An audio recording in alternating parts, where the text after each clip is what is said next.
Hello. You guys let me know if you can hear me.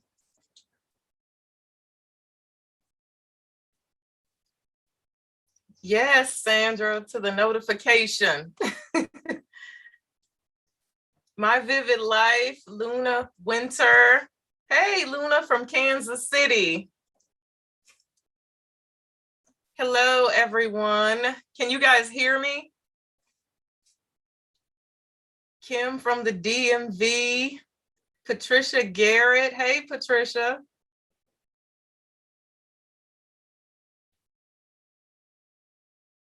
Miss China Doll 25 from Mississippi.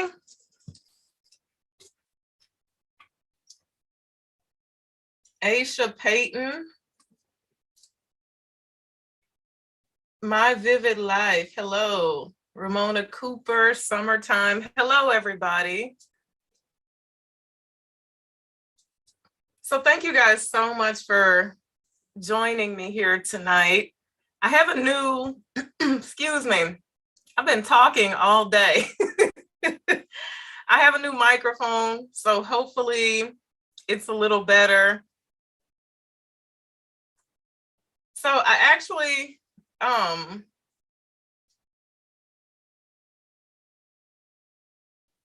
Isaiah, you can't see me as good as normal. Yeah, I look blurry, and it's funny because I'm actually on my camera, so I don't know what's up with that. It's probably Wi-Fi, I'm gonna say, or Zoom, because I don't look as clear to myself either. LaShawn Showery, yes, I can give you a shout out. How you doing? How you doing? Hey, girl. So I've actually pasted the, let me figure out how to pin a comment. Y'all know I'm slow at this type of stuff. Do you guys see my message that I actually pasted, entered into the chat? Let me know if you can see that. Hopefully the blurry thing will straighten up. Hey, my zone, thank you. Now let me find out, I can't put a comment on my own, on my own chat. Does anybody see a comment from me? Well, that's weird. Too weird. No. Okay, super weird. I'm trying to send the Zoom link in case anybody would like to come in with me. Let me see. Let's try this other way here. Copy. Let me go back to.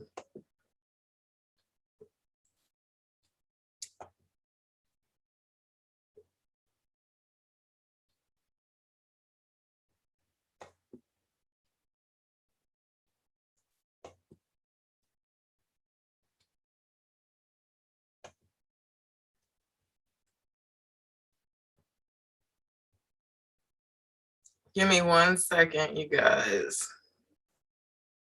Oh, that's not gonna work.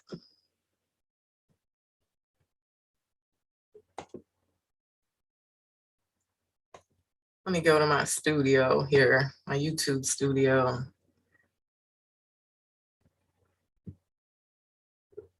No comment from me yet. Okay.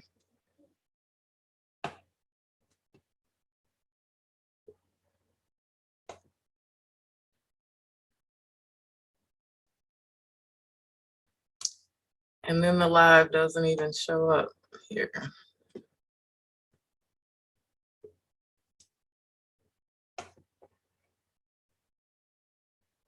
Your channel.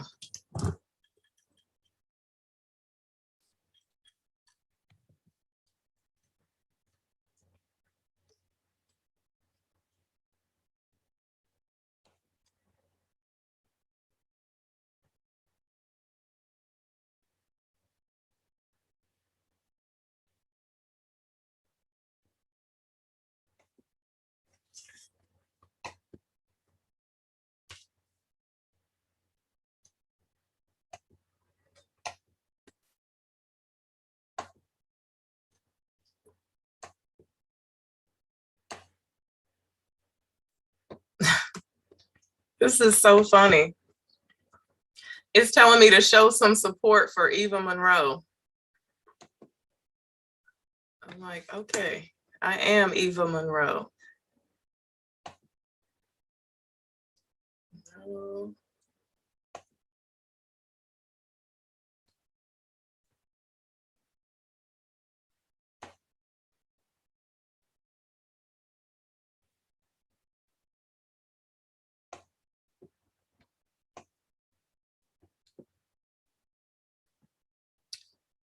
Okay, Isaiah, I'm gonna send the Zoom link to you. You copy and paste it into the chat. I'm gonna email it to you though.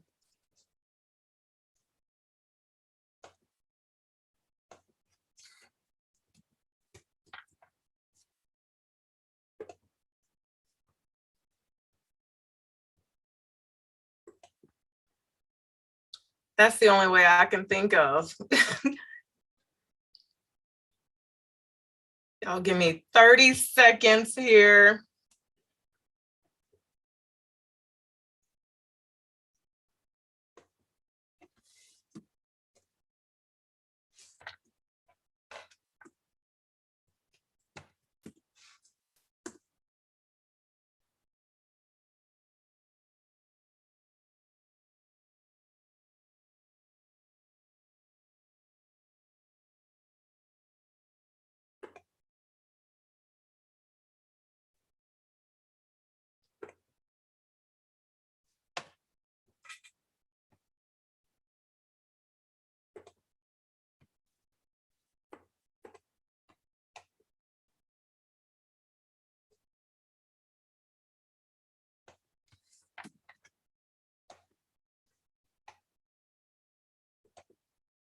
Okay.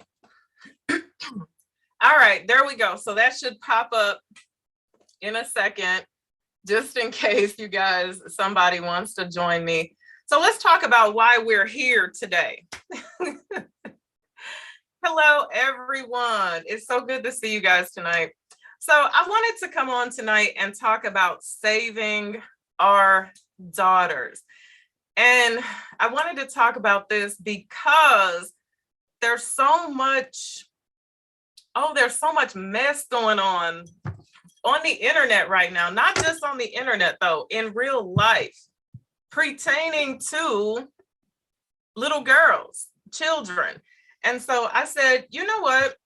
We have to talk about this. So Isaiah, I guess because I don't know how to pin, just keep posting it. Because it doesn't let me actually pin. I'm such a YouTube retard, y'all. Oh, wait. Okay, there it is. I pinned it. I learned something here. Okay, so I'm sure we have some mothers of some young girls in the comment section watching this video. And if you have anything to add to the topic, please feel free to chime in. We posted the Zoom link, so click on that. The only thing I ask is that I would like for you to turn your camera on. If that's, for some reason, viewers are like, they didn't turn their camera on, they didn't turn their camera. So if you absolutely don't want to turn your camera on and you really have something interesting to say, is cool. But otherwise, I would like for you to turn your camera on. So the first situation that I really want to talk about tonight is the 18-year-old girl that married. At first, it was said that this gentleman was actually 40-something years old, but he actually has turned out to be 58, I think someone said. He's either 56 or 58. Doesn't matter. 40, 50. I think a 30-year-old man marrying an 18-year-old girl would 100% be doing the most, in my opinion. So when I saw this, like, questions just started popping in my mind. I was like, okay, question number one, where is this girl's mother? Where did she meet this gentleman? And who let this happen? Like, how does this happen? And then I started thinking about my own childhood and my own upbringing and how men had access to me, and we didn't even have social media. We didn't have cell phones. We didn't have tablets. We didn't have any of that. All we had was Super Mario Brothers, Nintendo. We didn't have any of that. So creeps and pedophiles and fools, they have so much access to our children these days, and we actually are giving them access to our children, you know. And so this bothers me. I was like, we have to talk about this, you know. This, I feel like this needs to be talked about, especially I feel amongst single mothers, because I don't know if you guys heard the video where the gentleman was talking about how much he actually had in common with R. Kelly. And he was talking about how he met a mother and her two daughters. Her daughters were 16 and 17. And the mother gave him access to the daughters, you know. And it's like, wow, you think about stuff like this and you're like, you know, what rational thinking individual would take their babies and put them in the hands of a creep, a pedophile? But it happens every single day. And I'm telling you, single mothers are these men. Even in this video, this gentleman said out of his mouth that if she has a good family, leave her alone. You know, basically. So the girls that, you know, come from the home with the mother and the father that are watching them and paying attention to them, leave them alone. But the single mothers, you know, the homes that are missing the father, or the ones that, you know, the little girl, she's out basically doing what she wants to do. Well, apparently he thinks that these girls are fair game, you know, and it's so sad. Patricia says, yes, I understand, but back in my mother and grandmother's day, they married young like that. I don't think that there's anything wrong with marrying young. I'm not against marrying young. I wish more girls would marry young, but I think that when you are 18 years old and you marry a 56-year-old man, I think that there is some stuff that has existed previously that was 100% inappropriate. Because I don't think that he met her. Matter of fact, I know from hearing the story that he did not meet her on her 18th birthday. And there's been some grooming involved. And that's where the problem comes in.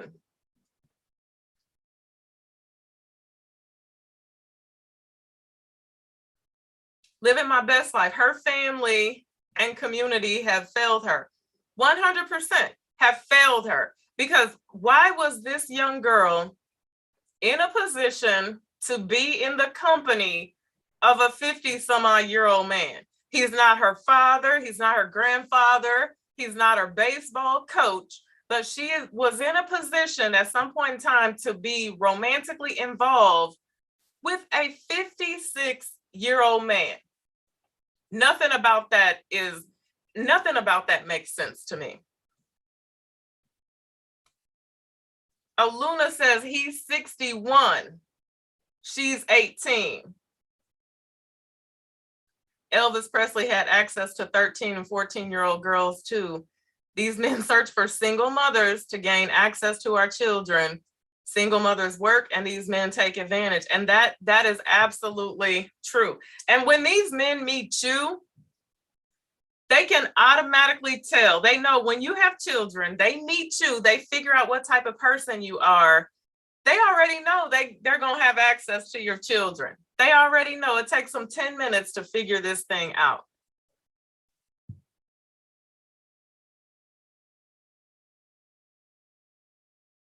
He was her godfather and slept with her mother. Yeah, see, the whole thing is just creepy. It blows my mind to listen to this girl. If you've listened to any of her videos or anything, I mean, her TikToks, where even the way she uses profanity is childlike. She sounds like a child cussing that's hanging out with their friends and they know they're not supposed to be cussing.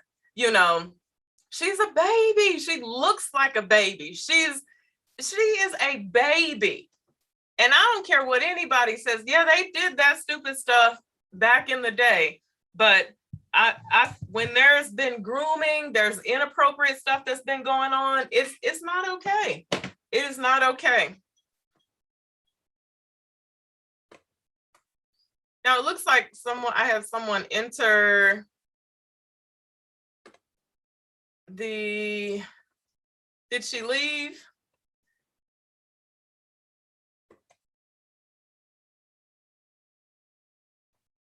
Yeah, because I don't see anyone in the waiting room. If you're in the waiting room, let me know.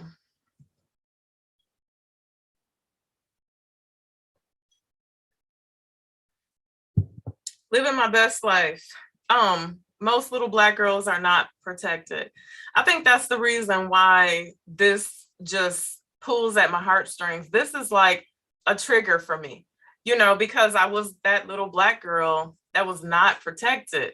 And I was surrounded. When I grew up, I was surrounded by creeps. They were everywhere. They were members of my family. They were family friends. They were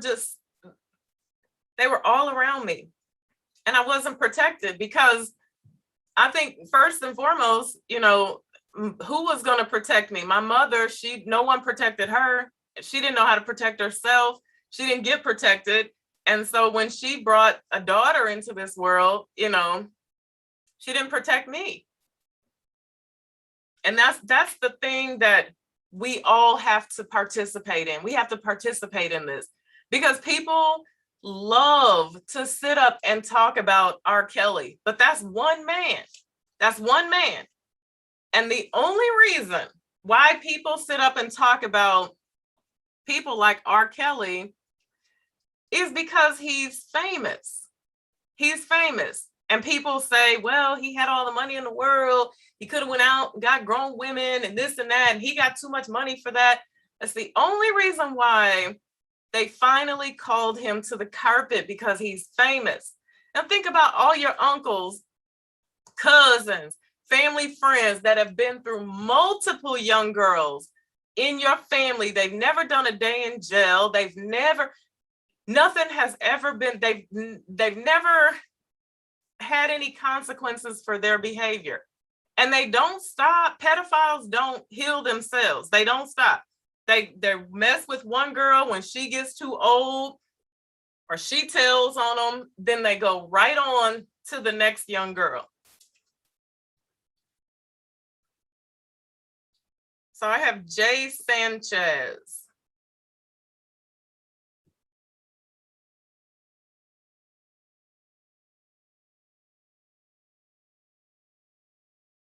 Hello, Jay. Don't forget, y'all, turn your cameras on.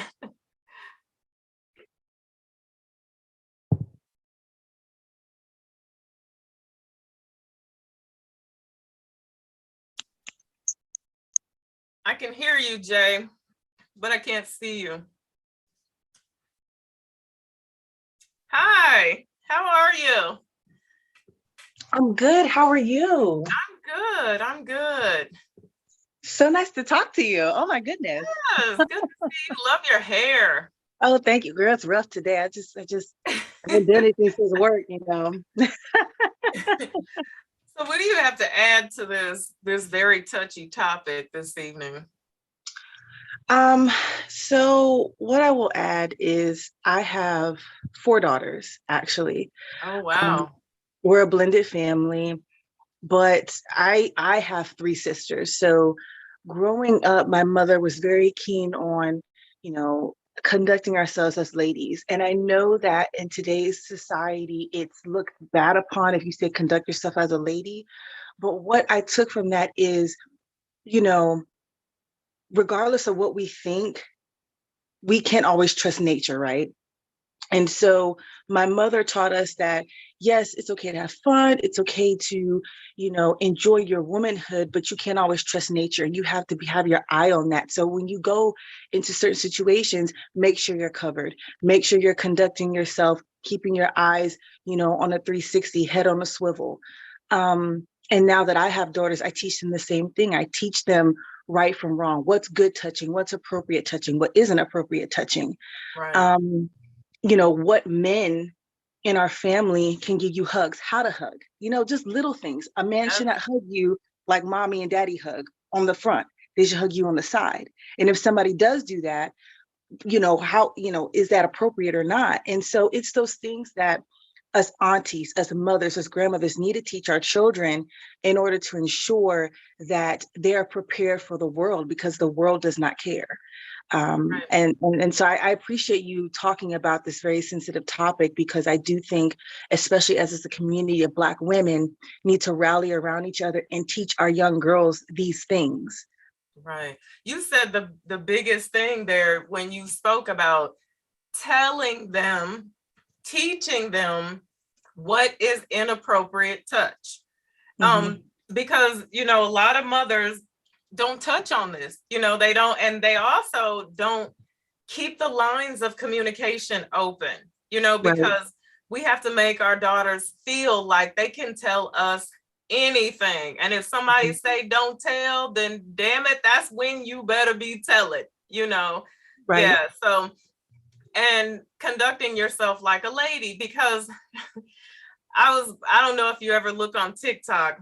I see these videos and it just makes my skin crawl with little girls. They're like 2 and 3 years old, and their mother has put them in a little halter top and some little booty shorts, and she's on TikTok dancing. Mm-hmm. Then you have one person in the comments who will say something like, "Oh, that's not appropriate." And then you have 150 people that rip that one person and they say, "Oh, she's just a little girl." Exactly. That's what makes it inappropriate. She's just a little girl. And as she gets older, she's not going to put more clothes on. Let's be clear about that. Mm-hmm. Mm-hmm. She's Mm-hmm. not going to get more conservative when she's 10, 11, and 12. She's going to remove clothes. Yeah. And so, yeah, that's 4 daughters. I could never imagine.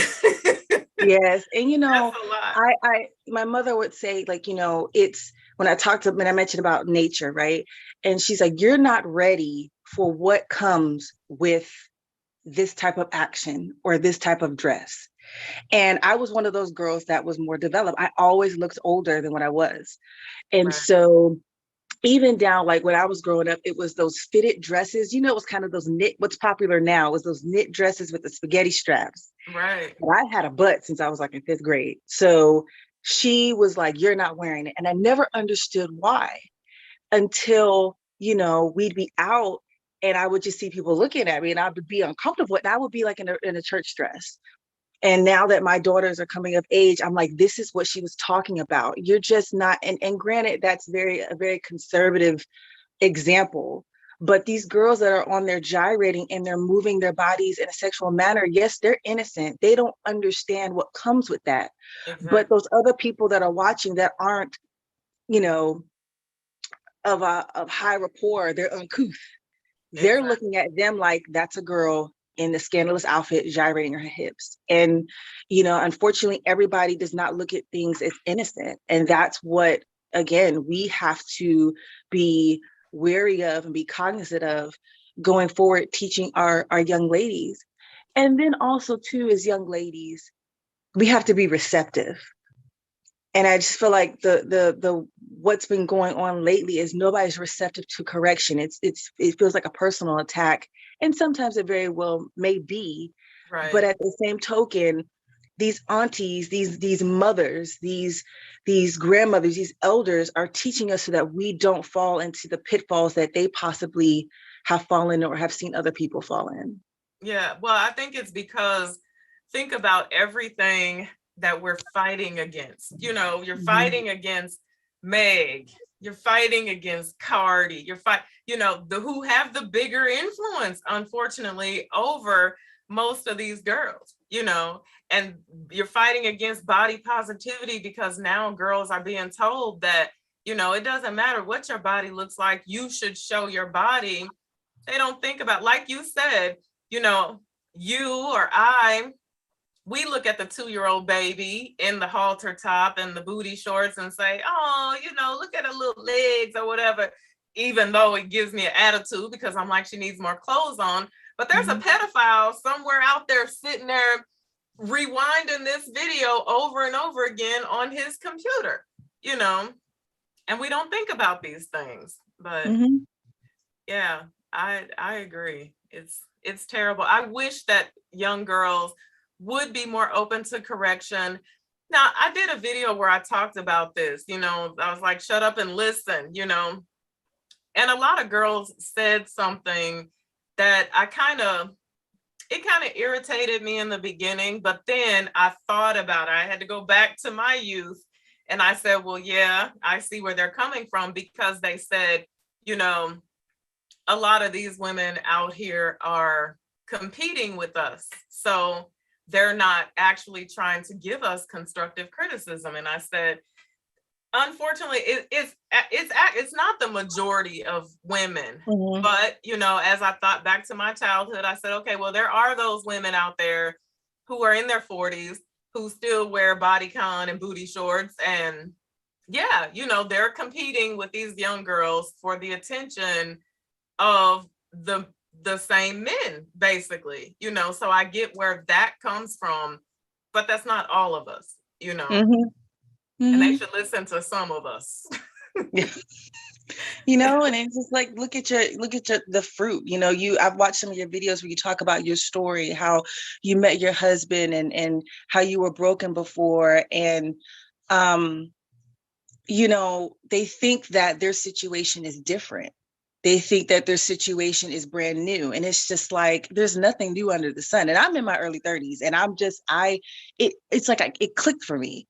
My last two, when I gave birth to them, it was just like it clicked, and I was like, oh my gosh, what my aunt and my mother have been saying is so true. And I just like cling to wisdom, because out there is so chaotic. And you mentioned, the Megs and the Cardis, but if you talk to them, or specifically Cardi B, and she's talked about her story, there's a lot of pain there. There's a lot of things that I'm sure that when she's looking at her daughter, she's like, I don't want you to have to go through that. Absolutely. And she may not be able to articulate that in the way that we're discussing it right now, but she has said in so many words in interviews and in her clips on Instagram that she does not want her daughter to go through what she went through. Right. And that baggage. And I think that your videos speak to, I'm telling you my story so you don't have to carry this baggage. You don't have to take on more luggage than life is already going to give you. Absolutely. So in the military, we talk about, you're given a gear issue, right? And it's a set amount of gear for your job or wherever you are. And it's like, don't take somebody else's crap. I used to issue gear. Yeah, like life is going to issue your gear. You don't need to take anybody else's unnecessarily. Yeah. Do y'all still call it TA-50? No. I used to issue TA-50. No, it's gone through so many name changes. And I think each branch calls it something different. Yeah. But you're right. And that's the reason why I talk about my story, to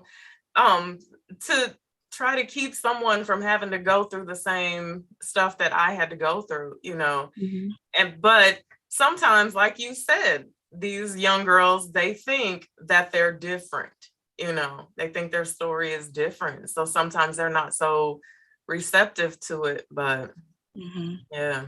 And it really makes me afraid when they're having daughters, and it's like, it's like when my mother had me, it's just gonna keep recreating itself over and over again. But yeah, So God bless you with your 4 daughters.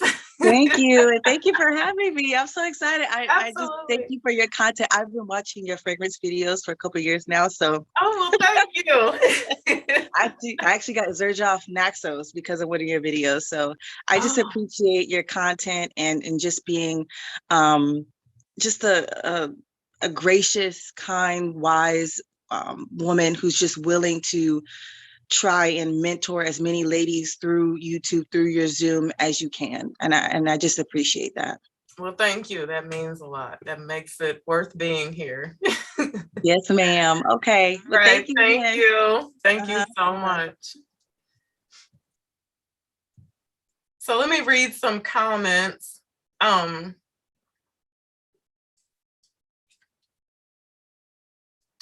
Luna Winter says pedophiles are after both our Black sons and daughters.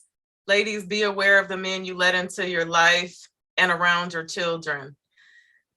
Yeah, that right there, that is definitely, people like to think that boys are excluded from this. Boys are not excluded from this thing, y'all. And mothers really need to be aware of that as well. Like, boys are not at all excluded from this. There's some pedophiles out there that just don't discriminate at all.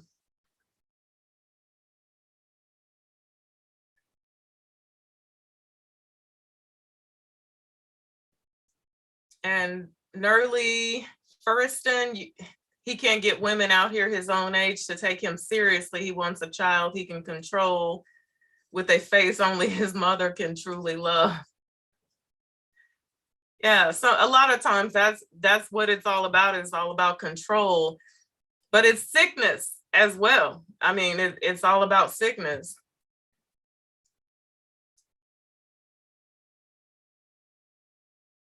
Yeah, get the likes up. Thank you, KB. Mothers, especially young mothers, mothers who are dating, you know, again, I'll say that we have this image in our head of what the boogeyman looks like.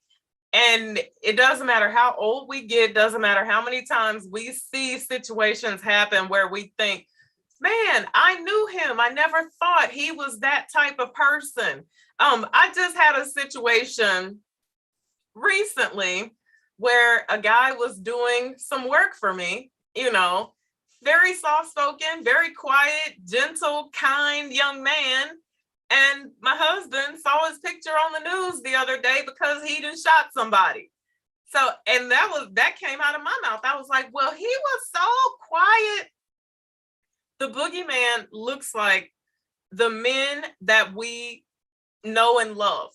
The boogeyman looks like the men that we're attracted to. That's how they're so successful. That's how they're able to get away with the things that they get away with because of the way that they look oftentimes. They don't walk around looking creepy.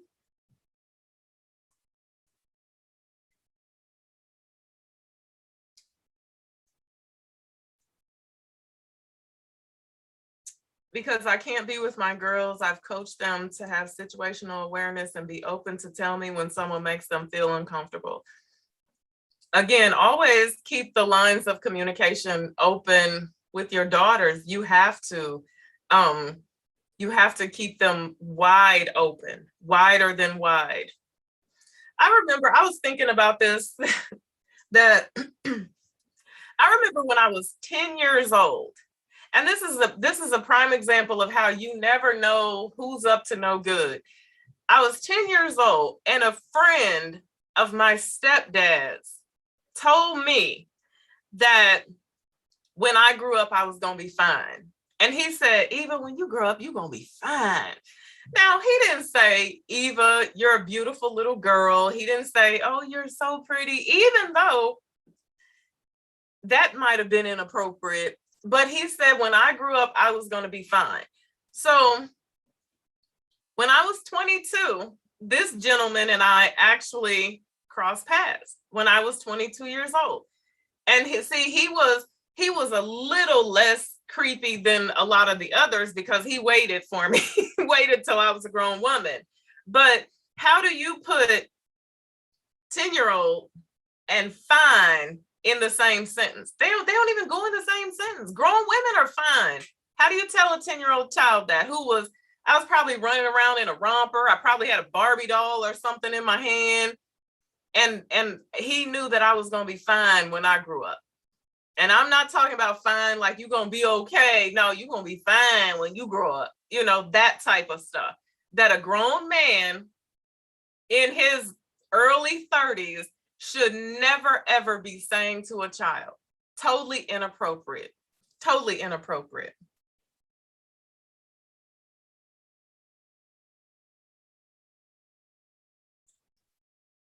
Nerly, I'm not sure if you watched the mom's live, but she stated she was molested at 2 by some random nakers she allowed to stay with her. Well, let's talk about the mom, because I did see the mom's live. And when I saw the mom's live, because there was a 2-second period in my head where I said, okay, you know, I know this is strange, but this is 2021, COVID, global warming. There's a lot of crazy stuff going on out here, okay?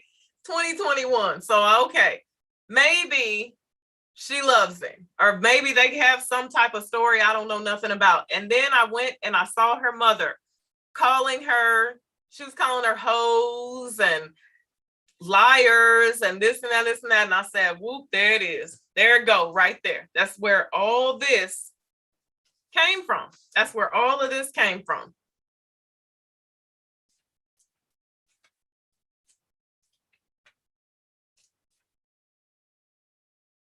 And, you know, I was talking to somebody who was talking about a little 7-year-old boy who apparently he has a TikTok page, and he played an inappropriate song on his TikTok page, and people reported his channel and got the channel taken down or whatever. And the little boy's mother clapped back. She was angry. Oh, he's just a little boy. He's just a little boy. Keep your kids off of social media, okay? Social media is not a place for children. I don't know why y'all don't understand this. I don't know why y'all don't get this, especially if you're not watching them. If you're not sitting on their lap, or they ain't sitting on your lap while they TikToking and IGing and Facebooking, they're not supposed to be. I thought you were supposed to be 18 years of age to even create these type of accounts or pages anyway. I'm sick and tired of seeing y'all's kids on TikTok. Keep your kids off the internet, because guess what? That's where this foolishness starts. That's how a lot of this foolishness happens. Then you give these fools, these creeps, access to your children. Just all they got to do is click a button and say, meet me down at the park.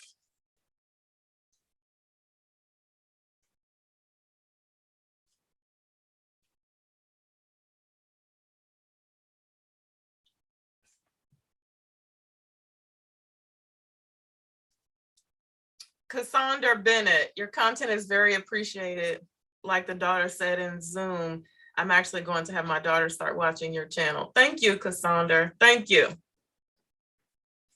I agree. Keep kids off. It's so much on social media. I'm scared.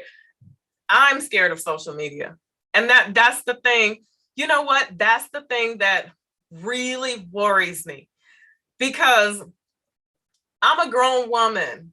And I was on Facebook, and then I told you guys, like, I have PTSD from Facebook, because one day I was just scrolling like I used to, and I happened up on this video that involved a child that shook my whole world up, turned my whole world upside down.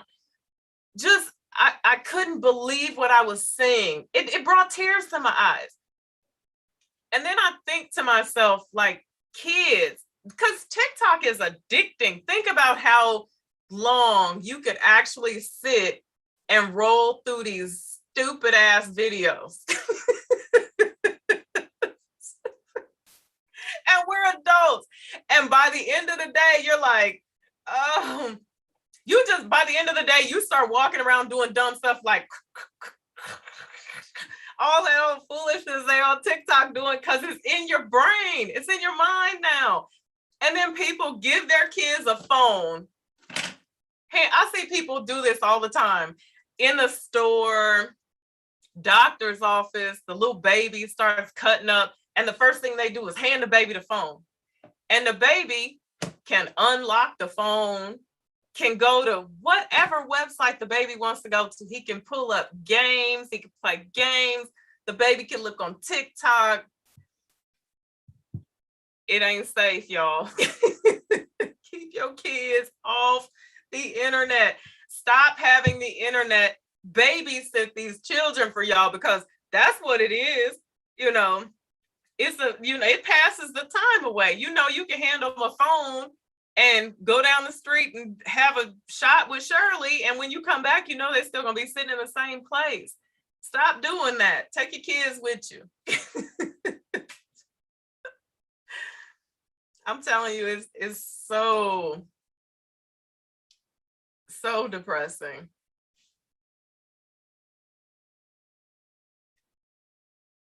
And is it Demetriana? I agree with keeping kids off social media. My mother monitored what I watched and listened to on the radio. You're handling your kids' World Wide Web. The babysitter is the phone. Absolutely. The babysitter is 100% the phone.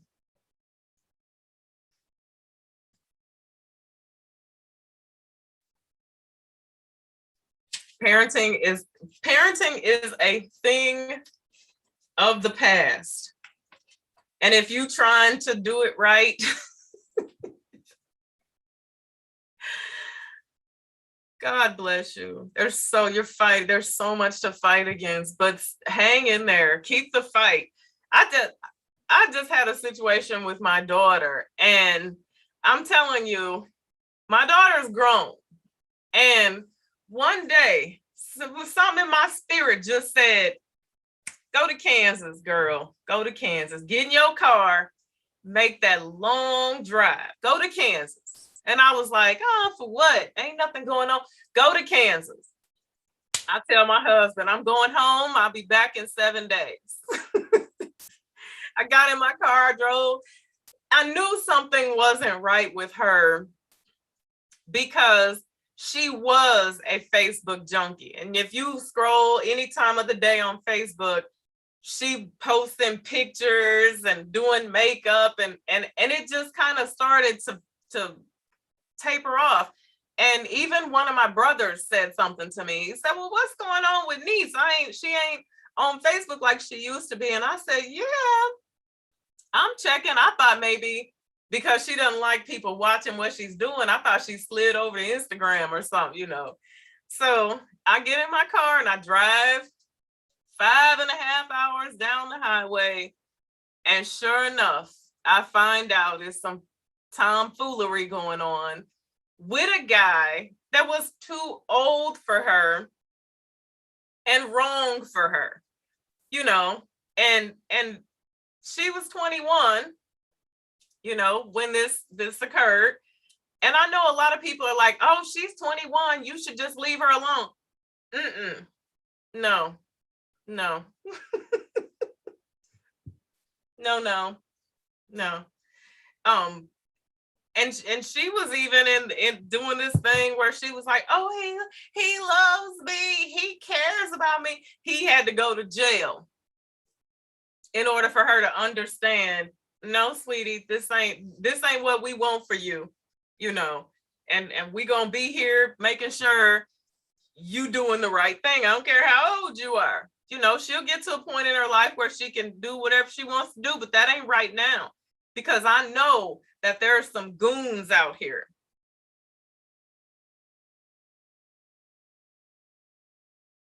Candy Bell said the Holy Spirit can tell you when your kids are doing some mess. I can tell you.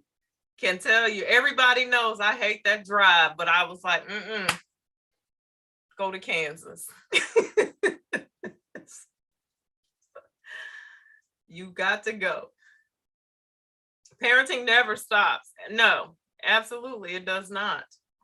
Never stops.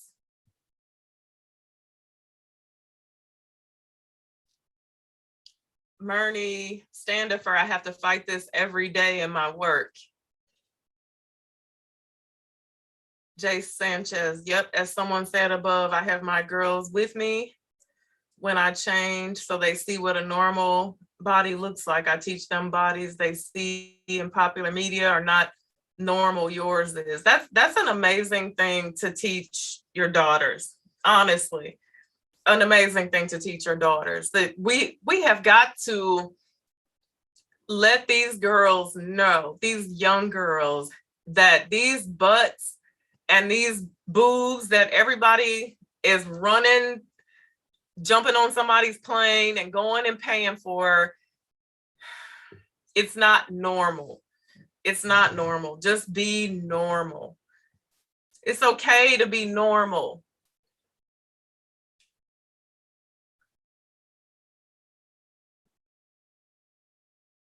Patricia Garrett said, my daughters are both in their 40s. If my spirit shows me something is wrong, I'm speaking out. They may not like it. Yep. It's never ending. Isaiah, you still here? Make sure you got the link is at the top. If you have anything to add to the topic, click on the Zoom link and come on here and chat with me. Or if you have questions, if you have daughters and there's something funky going on and you have questions, let's talk about it. Let's definitely talk about it.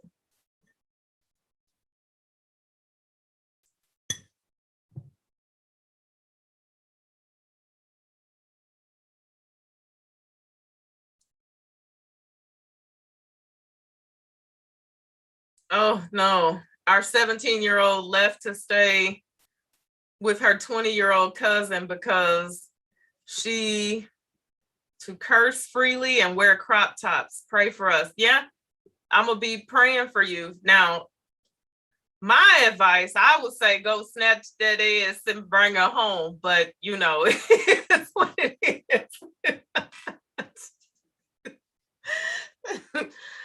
Bring it on back to the house. You're 17 years old, you know.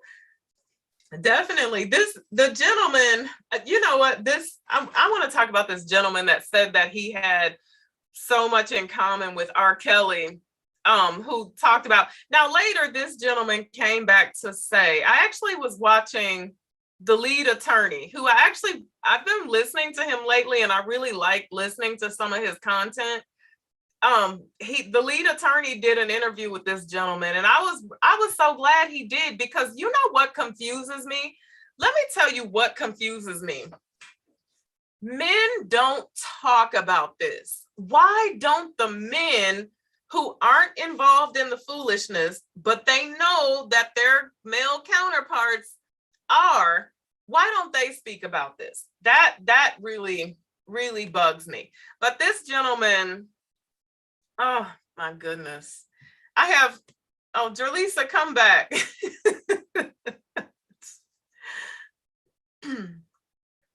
Yeah, this gentleman later came back to say that this was some type of experiment that he was doing. But the way that he spoke about this situation, this topic so openly and so freely, really let me know that people think that they have a comfortable place on the internet for weirdness, for weird stuff. I really feel like that. I feel like people think that it's cool to be weird on the internet. Who in their right state of mind would ever get on social media and admit that he's been doing the same thing that someone who's getting ready to go to prison or who is in prison has done? Who would do that? Like, you have to be stupid or crazy to do something like that and feel safe.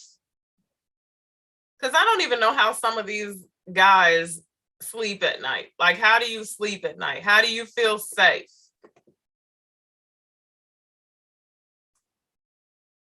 and he gained subscribers. And that's the thing. He said that that's what he wanted to do. He wanted to gain subscribers. And if anybody in this chat room ran over and subscribed to that dude's channel, unsubscribe to mine. I don't know what happened to my because I'm trying to find if anybody's in the waiting room, say I in the comment section. Because she is trying to find the waiting room.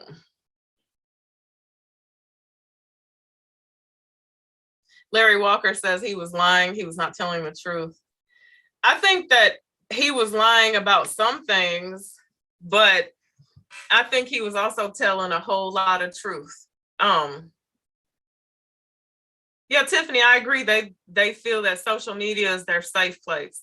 And typically, you know, a lot of them don't show their face. So when they can show their face and still be involved in the same foolishness, it just makes you wonder, like, wow.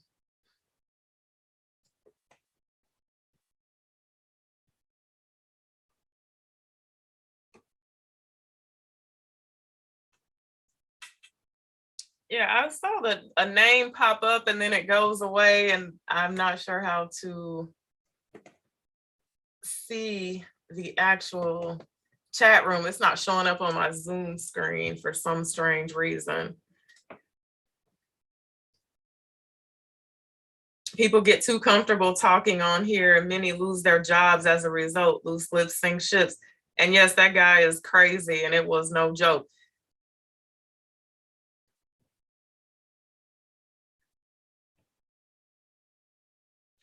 And living my best life, that's the thing about it. Most men know that nothing is going to happen to them, because I think that the thing with him is what he was talking about was so long ago that, especially when he was specific about the 16 and the 17-year-old girls, it was so long ago.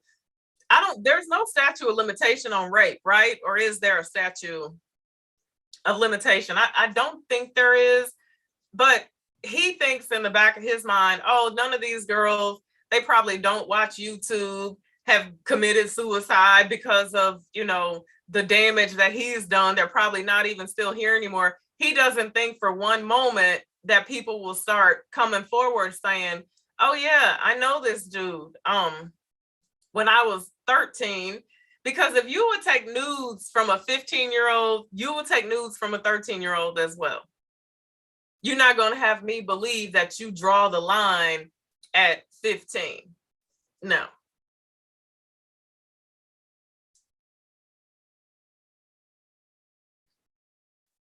We have to be the voice for our little Black girls. We have to get mad about what is happening to them. That's exactly it. We have to get angry about what's happening to them. And we have to stop turning a blind eye to these people, because that's the thing that I saw happen in my family over and over and over again. There are so many men who have done so many things to children, and nobody's under anybody's jail. Nobody's ever been punished. Nobody's ever, nothing, you know. And these men don't understand the lifelong issues that they cause for these girls. This is lifelong. This gentleman said in his live, in his confessional video that he did, that whatever man the 16-year-old was with was a happy MF because he turned her into a straight freak. No, sir. No, I'm sorry. I hate to be the bearer of bad news. Whatever man that young lady is with, if she has not healed, is miserable as hell. He's miserable. Because broken people will make your ass miserable. If she's not on drugs, if she's not promiscuous, if she has a husband, he's miserable. If she has not healed. This stuff lasts forever. I'm 44 years old. I know this stuff lasts forever. and you heal and you move on with your life and you forgive people, but you never forget. You never forget. And so if there are any men secretly watching this and you are involved in this type of foolishness, these girls never forget. They never forget. This never 100% goes away. Never.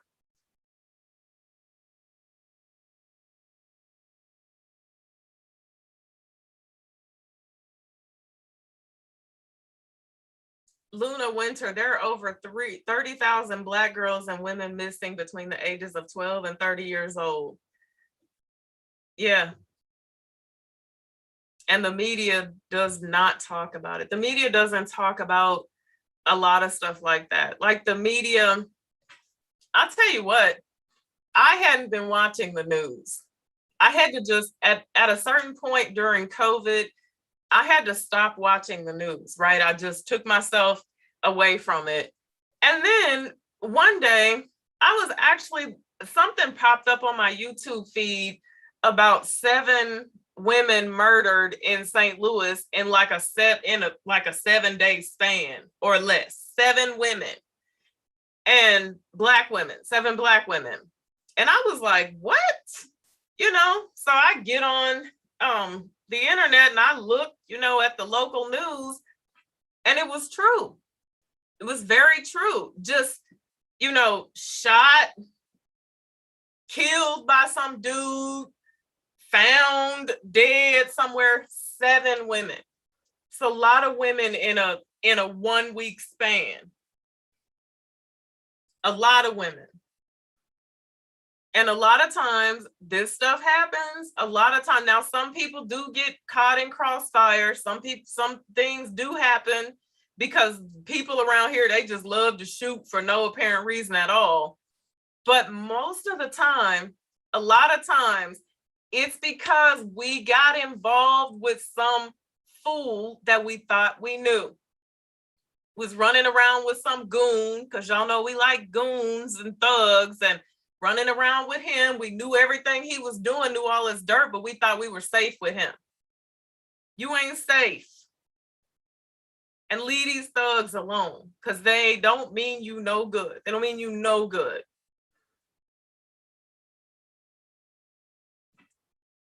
There's some crazy stuff going on out here in this world. And, I remember back in the day, like, where I come from, there was like, as far as I knew, there was very little gang activity, and you would hear about it every now and again, but it was nothing huge, it wasn't like here, it wasn't like Chicago, but I can remember people saying that women and babies were safe. Women and babies were off limits. You could take the biggest thug you ever seen in your life, and he had a thing that he wasn't going to kill nobody's babies, and he wasn't going to kill women. Well, child, that's a thing of the past. I'm here to tell you. That is a thing of the past. Jay Sanchez, don't be afraid of therapy. Oh, please don't be afraid of therapy. Kiss and hug your babies, both sons and daughters, and always tell them they're loved and irreplaceable. If you don't, someone else will. 100% true. Yep. 100% true.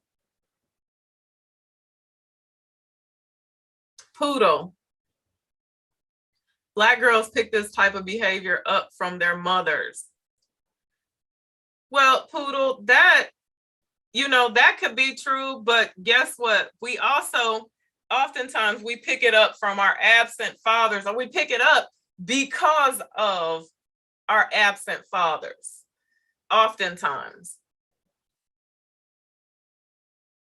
I want these brothers out here to start taking some accountability, because I swear, I mean, like I said earlier, they don't speak about what their fellow man, what their brothers are involved in. They just don't speak about it. I heard an influencer say that Black women need to apologize to Black men. And I said to myself, wow, that's deep, that's big. Now, I will tell you this, that there are some Black men in my life that I have apologized to. And if they in here, they could chime in and tell you that, yeah, absolutely. Because guess what? It was part of my healing process. I needed to do that in order to move on, whether it was call them up on the phone, in person, whatever. Hey, I'm sorry. You know, I know that what I did to you wasn't right. But let me tell you this. There are way more men out there that should have been apologizing to me than I needed to apologize to. And none of them ever apologized to me. But the biggest moment, the biggest realization that I came to in my healing process was this very important thing right here, that I want these men who are waiting for these apologies to hear this. When I realized that I needed to apologize to my damn self, that was big for me. Nobody had to apologize to me. So y'all apologize to your damn self, or start apologizing, and then perhaps you may get some apologies in return. You may get some apologies from the ladies. Living my best life. I got a book, honey, on Amazon. You Don't Have to Marry the Wrong Man. I'll have to check that out. You don't have to marry the wrong man. Black beauty trending, don't hold your breath. Yeah, you gotta forgive yourself. Forgive yourself and apologize to yourself. I don't know who needed to hear that, but sometimes people have wronged you. They don't even think that they've done anything wrong, especially in situations like the one that we're talking about tonight, where, you know, this type of damage has been done. They're on to the next one, and they don't feel like they've wronged you. They don't feel like they've hurt you. And if they do feel that way, they don't care. And so waiting for that apology, we talked about that in my healing in the garden video. You waiting on that apology, you holding up your own healing process. Apologize to yourself and move on. Keep it moving.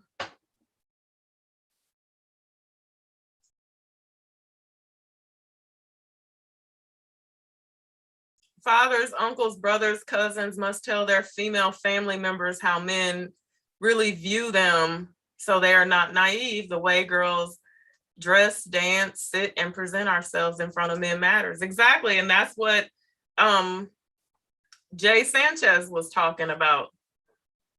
Jay, you can come back on if you would like to. Absolutely. Oh, we have H.J. Wellman. Turn your camera on. H.J. Wellman, welcome.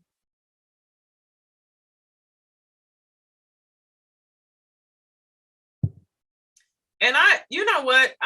Let me say this here. H.J. Wellman is connecting. TGH 0486 Leo Sun. I've been told that I shouldn't have allowed things to happen. Huge red flag. And if that's pertaining to any type of violation, shame on the person that told you that. Honestly, shame on that person. HJ, can you hear me?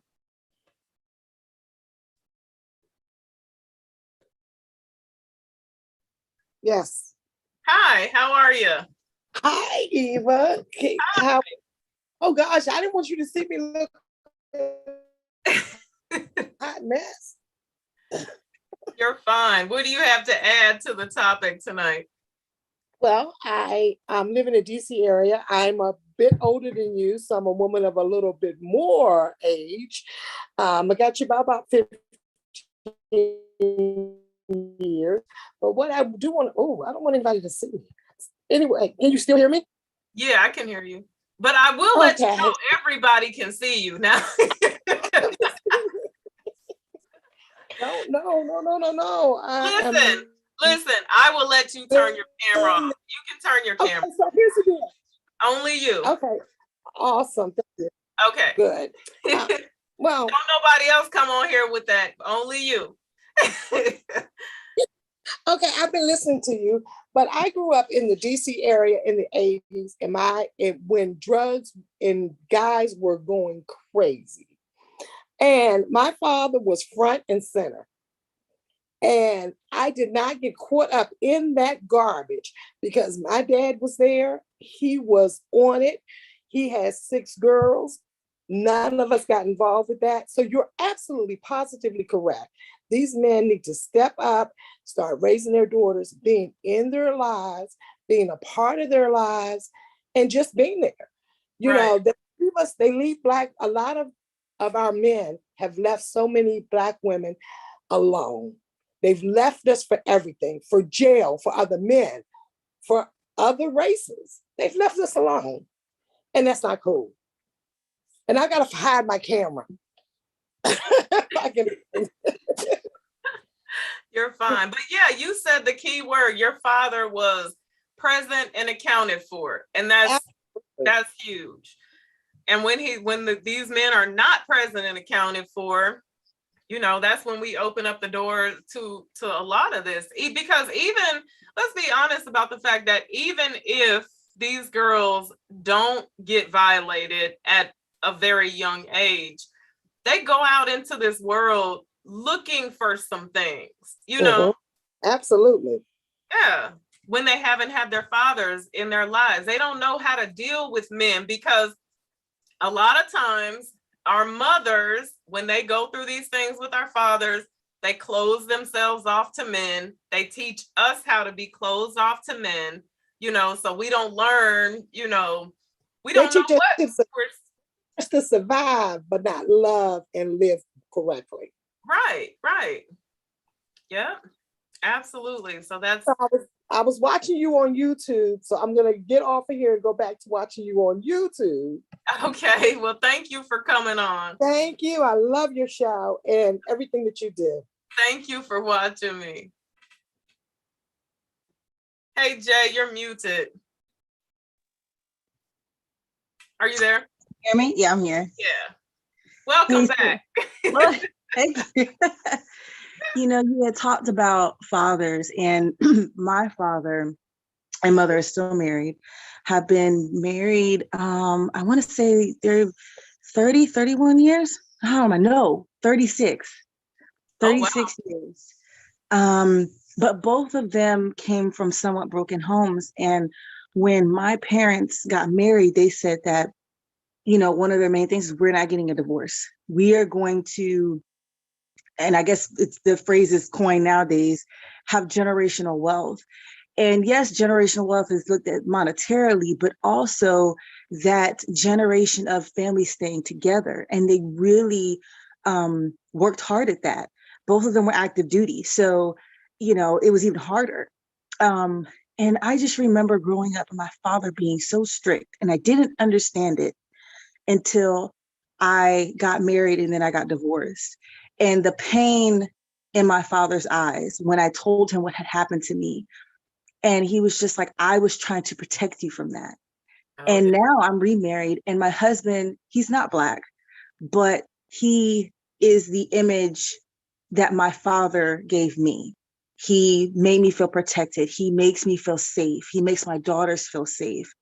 I didn't have that in my first marriage. And so to your point, I think it's very important. And even if I understand things happen, people don't stay together, it is very important that fathers are involved in their daughters' lives. They tell them they're beautiful. They make them feel protected, because when they go out in the world, that's who they're going to try to be with. And if they don't have an example, they're just going to go for anything. And so I wish makes them feel good. Yeah, right. I agree. Now, let me ask you this. So with your first husband, was he like vetted through your father, or did you just go out and say, no, this is the one I want? So yes and no. And I will say yes, because I did bring him around, and he could pray the paint off the walls. Okay. He went to church, and he checked off the superficial boxes, right? He was athletic, um, and he came from a family that was together, right? But as we spent more time together, there were red flags. And my father, I remember one time, this was crazy. It was small, but I had went to go take my car to get service. And he was like, well, why didn't at the time we were engaged, he's like, why didn't your fiance take your car to get service? I was like, well, I got it, Daddy. He was like, no.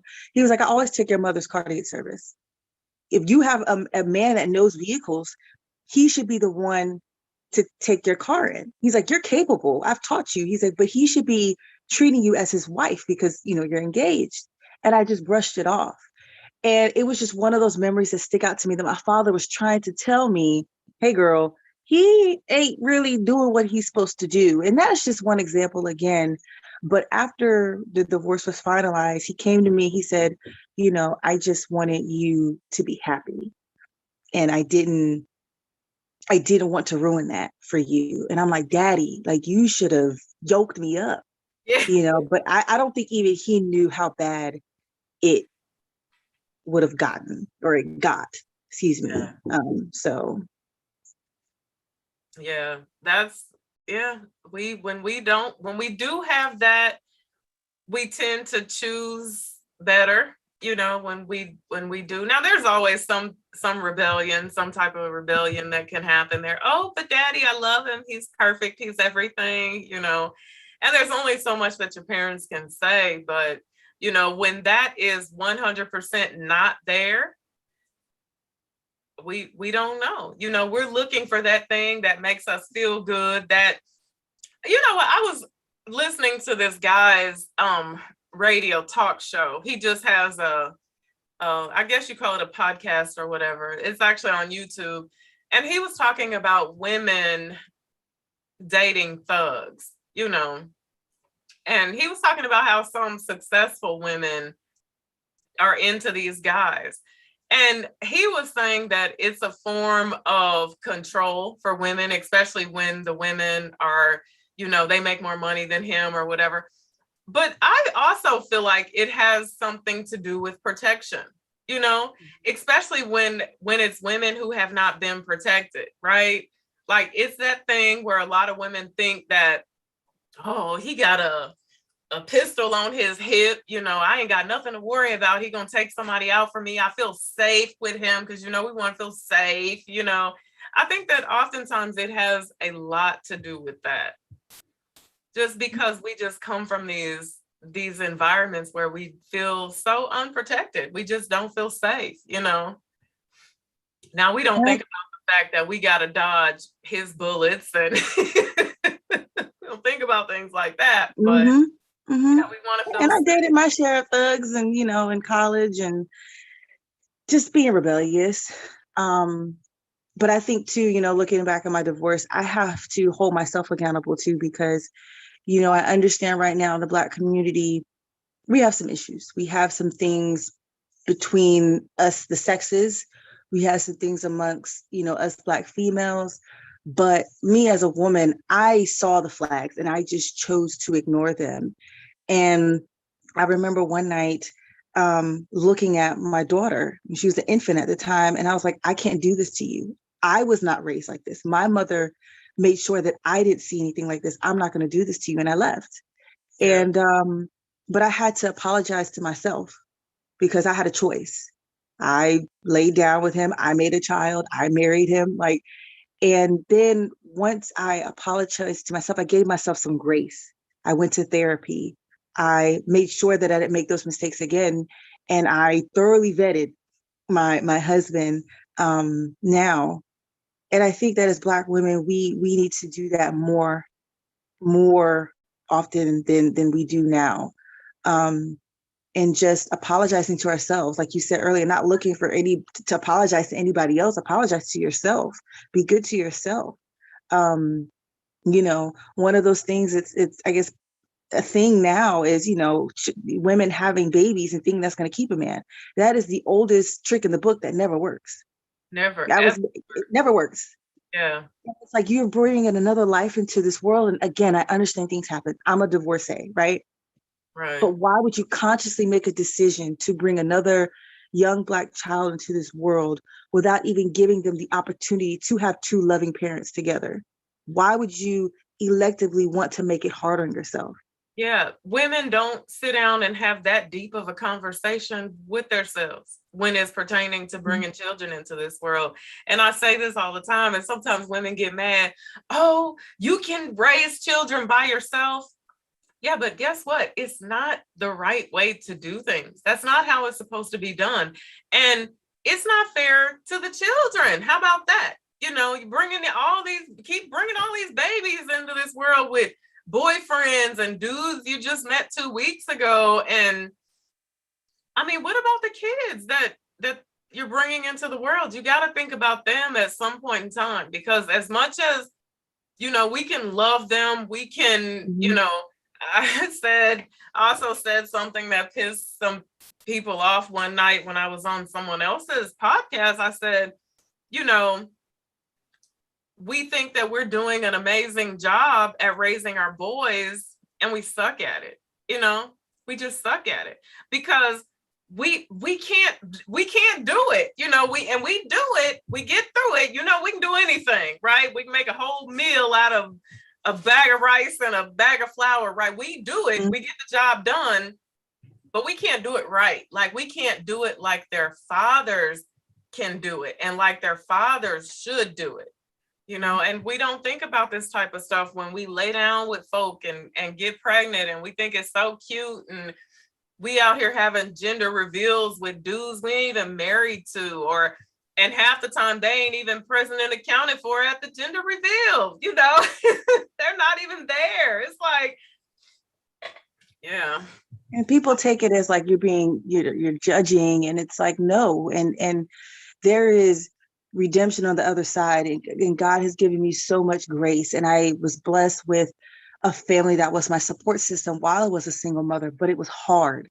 Yeah. And not so much hard on the kid, with visitations and child support and things like that, but just on me I had nobody to fall back on and those nights where I just would cry, or, fresh out of divorce, my money, because we went from everything together to now I had all the bills, my money was stretched thin, and my baby needed formula. My baby needed diapers, daycare, lawyer fees. Yeah. You don't, and I just sit here and I think like, I thought I had done it right. But I married the wrong guy. But then I just sit here like, and I tell some of the young women, I'm like, don't, just wait. Give it a couple seasons, see what he does in different situations before you bring another life into this world.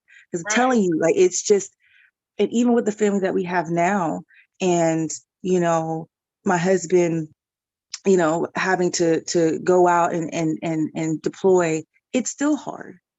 Yeah. But it's not as hard. Like, I've been in that position. It's almost like being a single mother for 365 days. I don't know if that's still how long they leave, but yeah. Sometimes. Mm-hmm. Now, let me say this right here for the comment section. I'm not saying that there's anything wrong with being single. If you're single and you happy, I know single happy people. Okay, let me be very clear about that. But what I'm talking about is bringing children into the world intentionally, where there is no marriage, and sometimes there is not even a relationship. It's just you just oopsed up on Thursday night, and now here comes Keisha. So that's what I'm speaking of. I'm not saying by any means that we can't raise our sons. I said we can do it, but it's not the easiest thing to do when we are by ourselves. So everyone, make sure you understand that. And I'm not judging anybody who's single. Sometimes I look at my single friends, I'm like, girl, you're so lucky. No. Living your best life. No. No, I'm kidding. But yeah, no, and no dig on single people. So Mhm. I'm just saying, And sometimes especially, I think too, women feel like, when you say that, it's like, well, I'm not worthy, because babies do give you that unconditional love. But there's a work side to that, you know. Um, Sometimes I feel like when he's gone, I'm having to be 10 times more vigilant and making sure that, this child has what they need and this child has what they need. And I'm just like, it gets overwhelming. And I can only imagine women that have 3, 4, 5 kids and they're by themselves, and God bless them. And I pray for their strength. And I'm not judging or casting judgment, but it's just how media glamorizes motherhood and they glamorize pregnancy, and it's rough.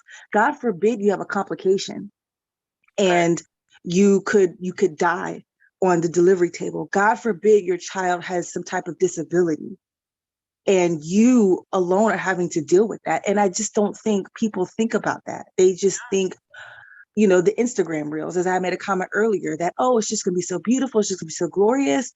And it's like, that's not it. That's 1 out of 100 women probably that has just a flawless, easy pregnancy. Most pregnancies, especially for us Black women, are hard. We are at high risk of a lot of things. And why would you want to go through that by yourself? So, just to wrap up what I was saying, just it's important that men, whether you're married to your partner or not, be involved in your daughter's lives, be involved in your son's life, teach them how to treat women. And then us as Black women, we need to be kind to ourselves, give ourselves some grace, and know that we are worthy of somebody marrying us. We are worthy of somebody committing to us and then bringing our life into the world and then committing to our family. right. And we should expect nothing less. Absolutely. I agree. Yeah. I agree 100%. Yeah. So thank you, Miss Eva. Okay, I'm gonna go. Thank you for coming back. Have a good night. You too.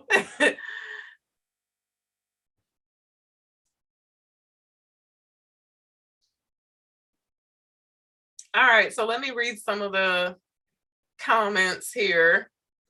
Butterloo, I like this. The first man that a little girl looks up to is her father. Many women date men that are abusive because their father was abusive. Father's got to stand up. Absolutely. Yep. That should be 100% should be the first man that she has eyes for. The first man that, I just can't stress how important that is. I really can, especially being that we live in a day where it's just being a single woman or a single mother and the father not being present is not, it's nothing to, nobody bats an eye at it. You know what I remember, and anybody who is from my day and earlier than me, do you ever remember when kids' fathers weren't in the home in school? Like, we all knew who didn't have a dad, as we would say, when we were in school. And I'm thinking like all the way back to elementary school. Like we would talk, you would talk about that type of stuff. Oh, so-and-so doesn't have a dad. Now kids would never bat an eye or think twice at that one way or the other, because it's like it's nearly the normal, I just thought about that. That's weird. You knew all the kids that you went to school with who did not have a father in the home. Everyone knew. The teachers knew. Everybody knew. That's weird.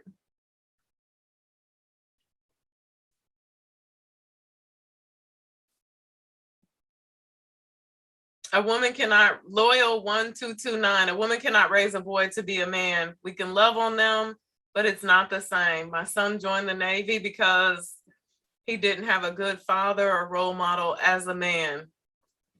And that's something that I want women to understand. Like, if you are in a position to where you are a single mother, that's not saying that your son is going to be messed up. But let me tell you what you better do, what you have to do. You have to put some good men in his life. You have to put some good, trustworthy, stand up men in his life. You have to. It's necessary. Men that you can trust, men that can be trusted, but he has to have men in his life who are positive, who are a positive influence. That's very necessary. You need that help. You 100%, whether it's your father, his grandfather, a coach, a mentor, whatever it is, he needs to have a good man in his life. He cannot, and when I tell you this, believe me when I say he cannot be surrounded by women and you think he's going to turn out amazing. He cannot. Jay Sanchez, do you have YouTube or IG?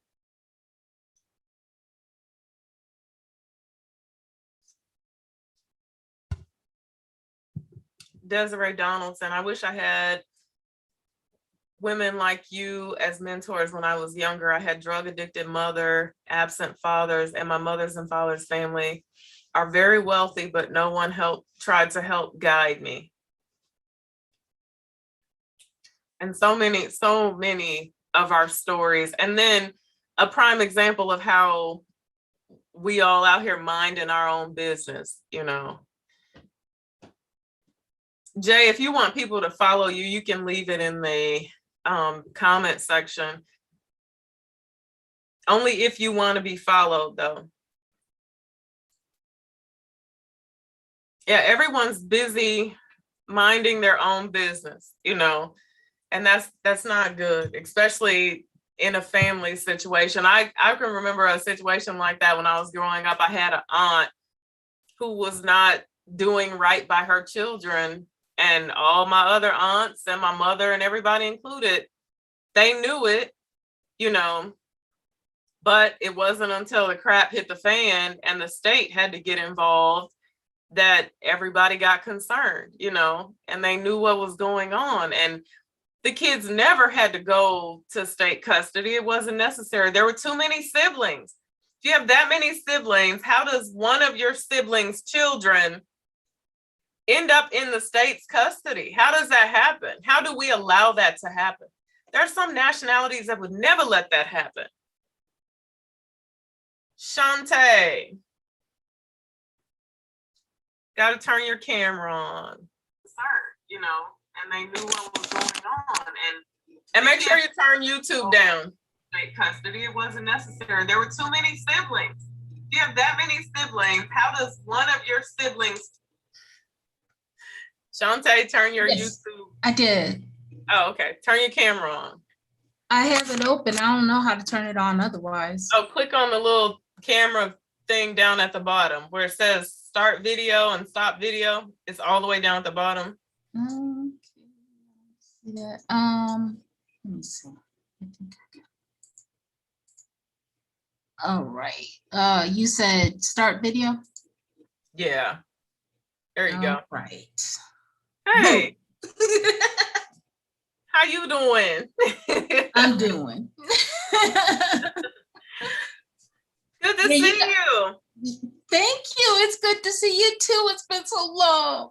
I know. So I don't know if you guys remember, Shantae was actually in my Healing in the Garden video. She was one of the ladies in that video. So what you got to add to tonight, Shantae? You know what? As you guys have been talking, I've had a lot of things that I wanted to chime in on, but I didn't have it set up. So now I can't remember the things I want to chime in on. But if we just keep going, I'm sure that there'll be something else I want to chime in on. So we were talking about the fathers, actually, you know, the missing fathers playing a big role in how this is able to happen to young girls. What do you think about that?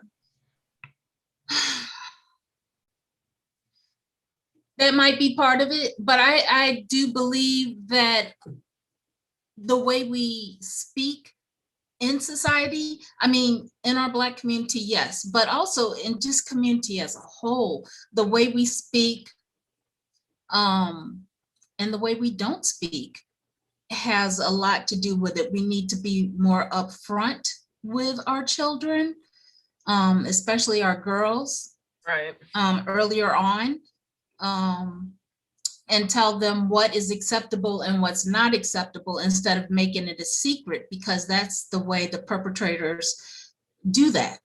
Because they tell the girls that it's a secret, that and boys sometimes, that you will your parents won't love you if they know about this. Everyone will hate you. People will think you're nasty, all these kinds of things. So when I think if we are more upfront the way we talk to our children, and also without the baby talk, like my mom used to call my vagina a sugar bowl. Oh, you know what?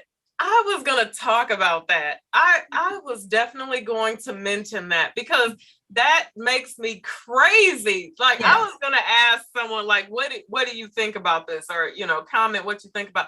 Yeah, it's a vagina, right? Right. And if we can tell our children this from the beginning, we call them these clinical names. No baby talk, because baby talk is still in the slang category.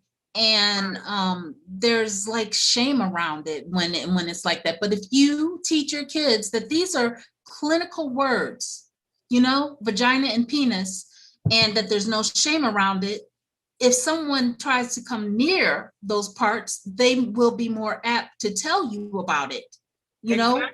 I agree, because when you hear things like cookie, and it's like, what? That sounds so nice. No, it's not a cookie, okay? Yeah, I hate that. I cannot stand that. And it's even funny to me how sometimes grown women cringe when they hear, the actual word. When they hear the word vagina, they're like, oh, that's my pocketbook. No, it's not a pocketbook. Your pocketbook is what your keys and your wallet go in, sweetie. Yeah, they're cringing at the exact opposite of what they should be cringing at. They're cringing at the clinical name when they should be cringing at the cookie jar, Exactly. And the sugar bowl. That should be what they should be like, ugh, about.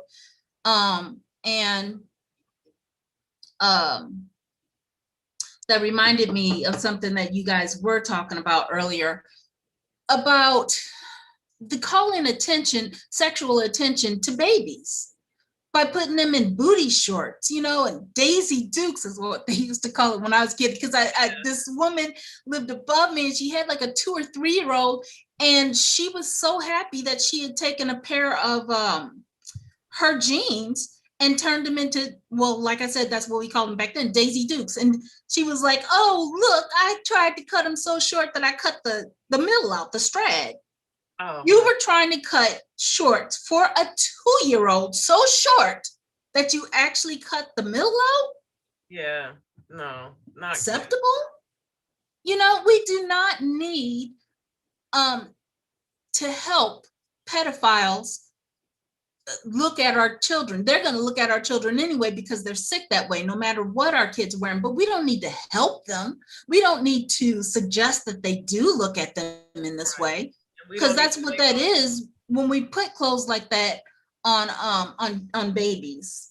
Right. That's what that is. We're helping them look at our kids that way. And another thing that's similar to that is when I've seen some grandmothers put their baby, infant to toddler grandsons on and say that they're sexy. Right. We're talking about a 3-year-old.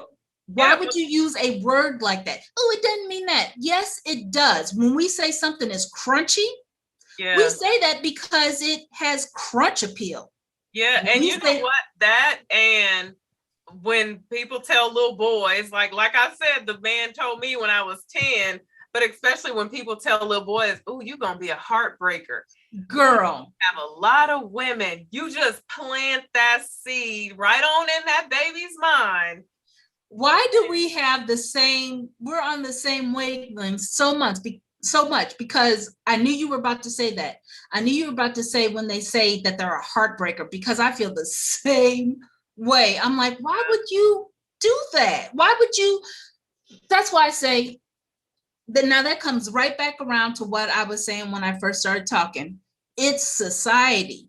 We need a whole paradigm shift in our society, because in society's mind, how many people think that that's okay to say to a young boy, oh, you're gonna be a heartbreaker? How many people think that's okay? A lot of people think that's okay to plant that seed in that little young man's mind. Absolutely. Yeah, I agree. I hate that. That's planting a horrible seed, because then, well, somebody has already told him he gonna have a whole lot of women. So why would he dare be loyal to one? Why would he treat women nice? Why would he, yeah. And take it one step further than that, then you're gonna have a whole lot of women. It's your job to make them feel bad. It's your job to break their hearts and make them feel bad. If you don't make a bunch of women feel bad, you're not doing it right. Right. If you ain't breaking hearts, you ain't living up to what we wanted you to do. It's almost like telling a child, oh, you're going to be my little doctor. Right. Right. A doctor, you're going to break our hearts. Well, if you don't become a heartbreaker, you're going to break our hearts. You're not going to be doing what we see that you should be doing. So, right. It's praise for it, Yeah, it is. I cannot stand that. And yeah, I wish people wouldn't do that. And I wish we could just let kids be kids. That's the thing about it. And I think about my own childhood, and I try to really remember, like, when I was really actually able to be a true kid.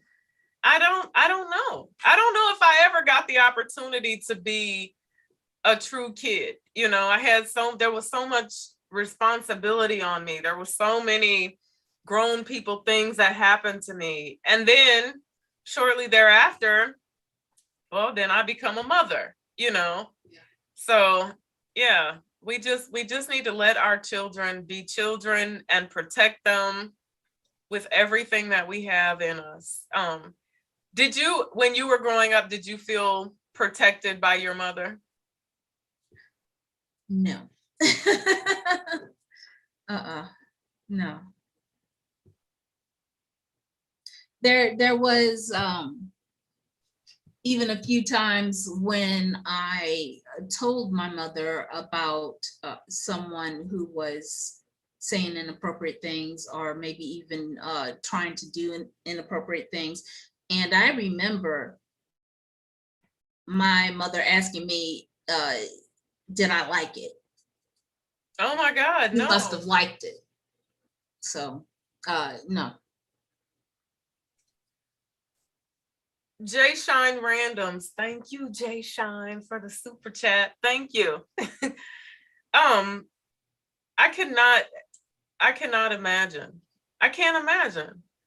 Because that's one thing that a lot of people don't understand, is sometimes your abusers they understand the fact that if you enjoy it, it may not make it so bad. So they very well may make it a situation where you experience some type of pleasure, where you do actually enjoy it, So yeah, and then try to make you feel bad about it in the process, like, oh, well, you had as much fun as I did, Yeah. That's a tactic. That's definitely part of the toolkit of the predator.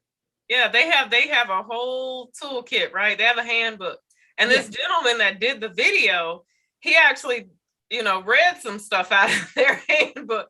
They got a good family, leave them alone. Don't mess with them. They come from a broken home, get them. They're fair game. Thank you, Sandra Smith. yeah, if they come from a broken home, single mother, public assistance, living in public housing, get them, they fair game, Yeah. Yeah, I'm just sitting here thinking of a song. I can't think of the way the lyrics go. This isn't a song that's in Black culture. It's a song like a hippie song. But that's why I said in the beginning that yes, in the Black culture we need some revising, but in society and culture in general we need some revising. But this song, I can't, like I said, I can't remember exactly how it goes, but it's kind of like if her daddy's rich, treat her nice, and if her daddy's poor, just get the booty, basically. That's what the song says? Not in those words. Yeah. not in those. Oh my God. Okay, hold on 1 second for me, Shantae. Let me make myself very clear about one thing that we do over here. We don't drag, we don't slay, we don't disrespect each other in the comment section. We keep it cute constantly. At all times, we keep it cute over here. So I don't want y'all in the comment section beefing with each other and going back and forth. We can always agree to disagree in a very respectful manner. But all that extra stuff, like, this is not the gossip channel. This is not that. So I just want to make sure that y'all understand that. Be kind to each other, because that's the problem. We're not kind to each other, not kind enough to each other. But we're gonna be kind to each other over here on the Eva Monroe's. Okay, I gotta tell y'all something real quick. Okay, I have to tell this. Somebody named a whole baby after me. I told my husband, I said, let me tell you something. If ain't nobody never named a whole baby after you, you can't say nothing to me. Yes, a subscriber of mine. She emailed me. She named her baby after me. I was like, y'all should have seen me. I was acting like I had the baby. Oh, that's sweet. Congratulations, subscriber, and congratulations, Eva, for having a baby. She has no idea that I'm so honored by that. I was super touched by that. That made my day. So, but yeah, we're gonna respect each other over here. Yeah.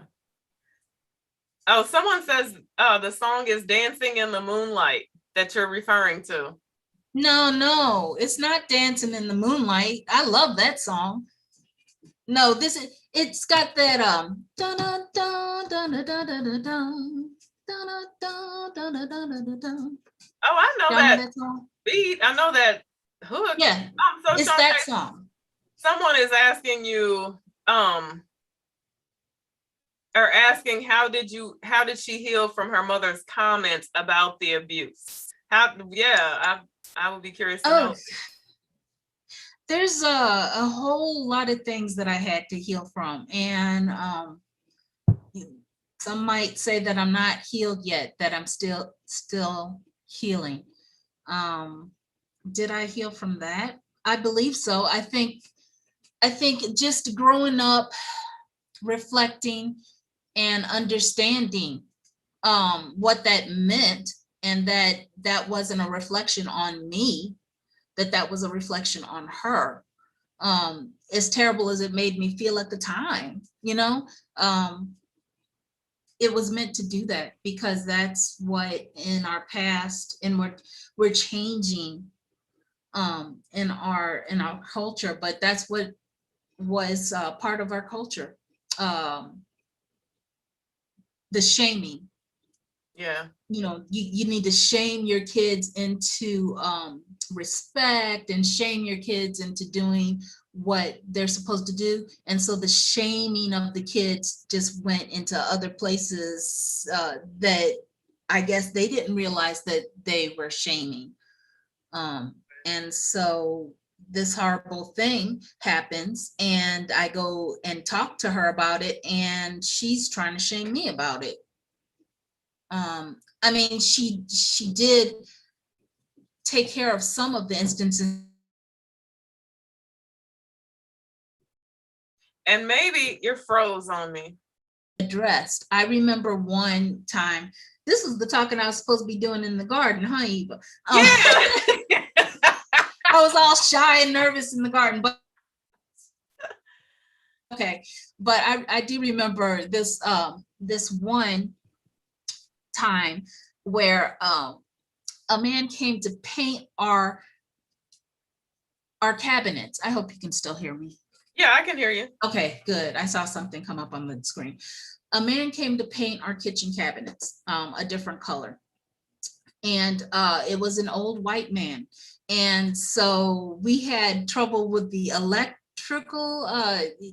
We had to flip the switch on the fuse box a lot downstairs. Mm-hmm. And something happened where we needed to go do that. I guess because he was using a power tool to paint. And the man was like, oh gosh, I was like 12, maybe, I don't know, something like that. And the man was like, I had to walk through the kitchen, and the man was like, I don't want her to bump into the cabinets, which there was no way I'd bump into the cabinets and mess up the paint. So he said, let me guide her. So he came and he put his arm around me and put his hand on my breast and was squeezing my breast while he was walking me through the kitchen. And he said, you don't remember me, do you? I had no idea what he was talking about. I still don't know what the man was talking about with that. Well, anyway, I went downstairs and did that. And when the man left, because it was a 2-day job, I told my mom about this. I told her what he did. And she looked sad about it. And she said, I really need him to come back and finish this job. So I promise you don't have to see him after this at all. Okay, listen to this, okay? Because a poodle, is it poodle? No, and not a poodle. It's poodle, just poodle. Says nobody speaking on the family selling children to R. Kelly. Barry Hankerson said he and his sister Aaliyah's mother having a strange relationship to this day. This and the ending of your story is something else I wanted to touch on. Mm-hmm. How a lot of times women put themselves in a position to be needing or to have something to lose from these men, and are oftentimes willing to sacrifice their own children, in exchange for what it is that they need in their lives. So yeah, totally aware of those type of shenanigans right there, because I know a lot of women who sometimes are in a position to where they know that stuff is going on with their children. They know that someone has touched their children, but they 100% refuse to report this gentleman or to leave this gentleman alone, because they have allowed themselves to be in a position to where they have too much to lose, Right. So these parents basically selling their kids to R. Kelly for bunches of money and I guess power maybe. I got sold for a paint job on the cabinets, my boob being touched and it being just brushed aside as, hey, just forget about it. I need him to come back and finish these cabinets. I need him to finish. Yeah, like, now, can you imagine? I think about what I would have done. Like, I would have went, damn, stupid. Right. The kitchen cabinets would have needed to be replaced if that's where I had addressed this young man at. We was going to tear the kitchen up. You think about that. You're like, how do you? I need these cabinets to be finished. Oh my God.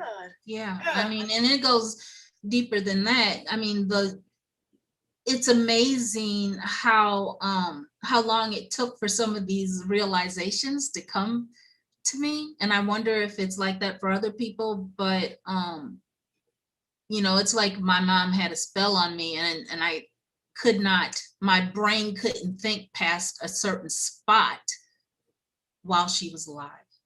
I don't know, it's sort of like that. And I honestly had It's this, like you couldn't remember certain things, or you couldn't.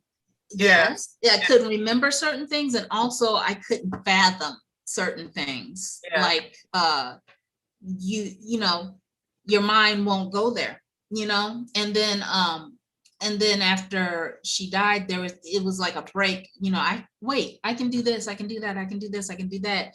And then it's amazing how long it took for other things, for my mind to allow itself to go other places with some of the clues I had.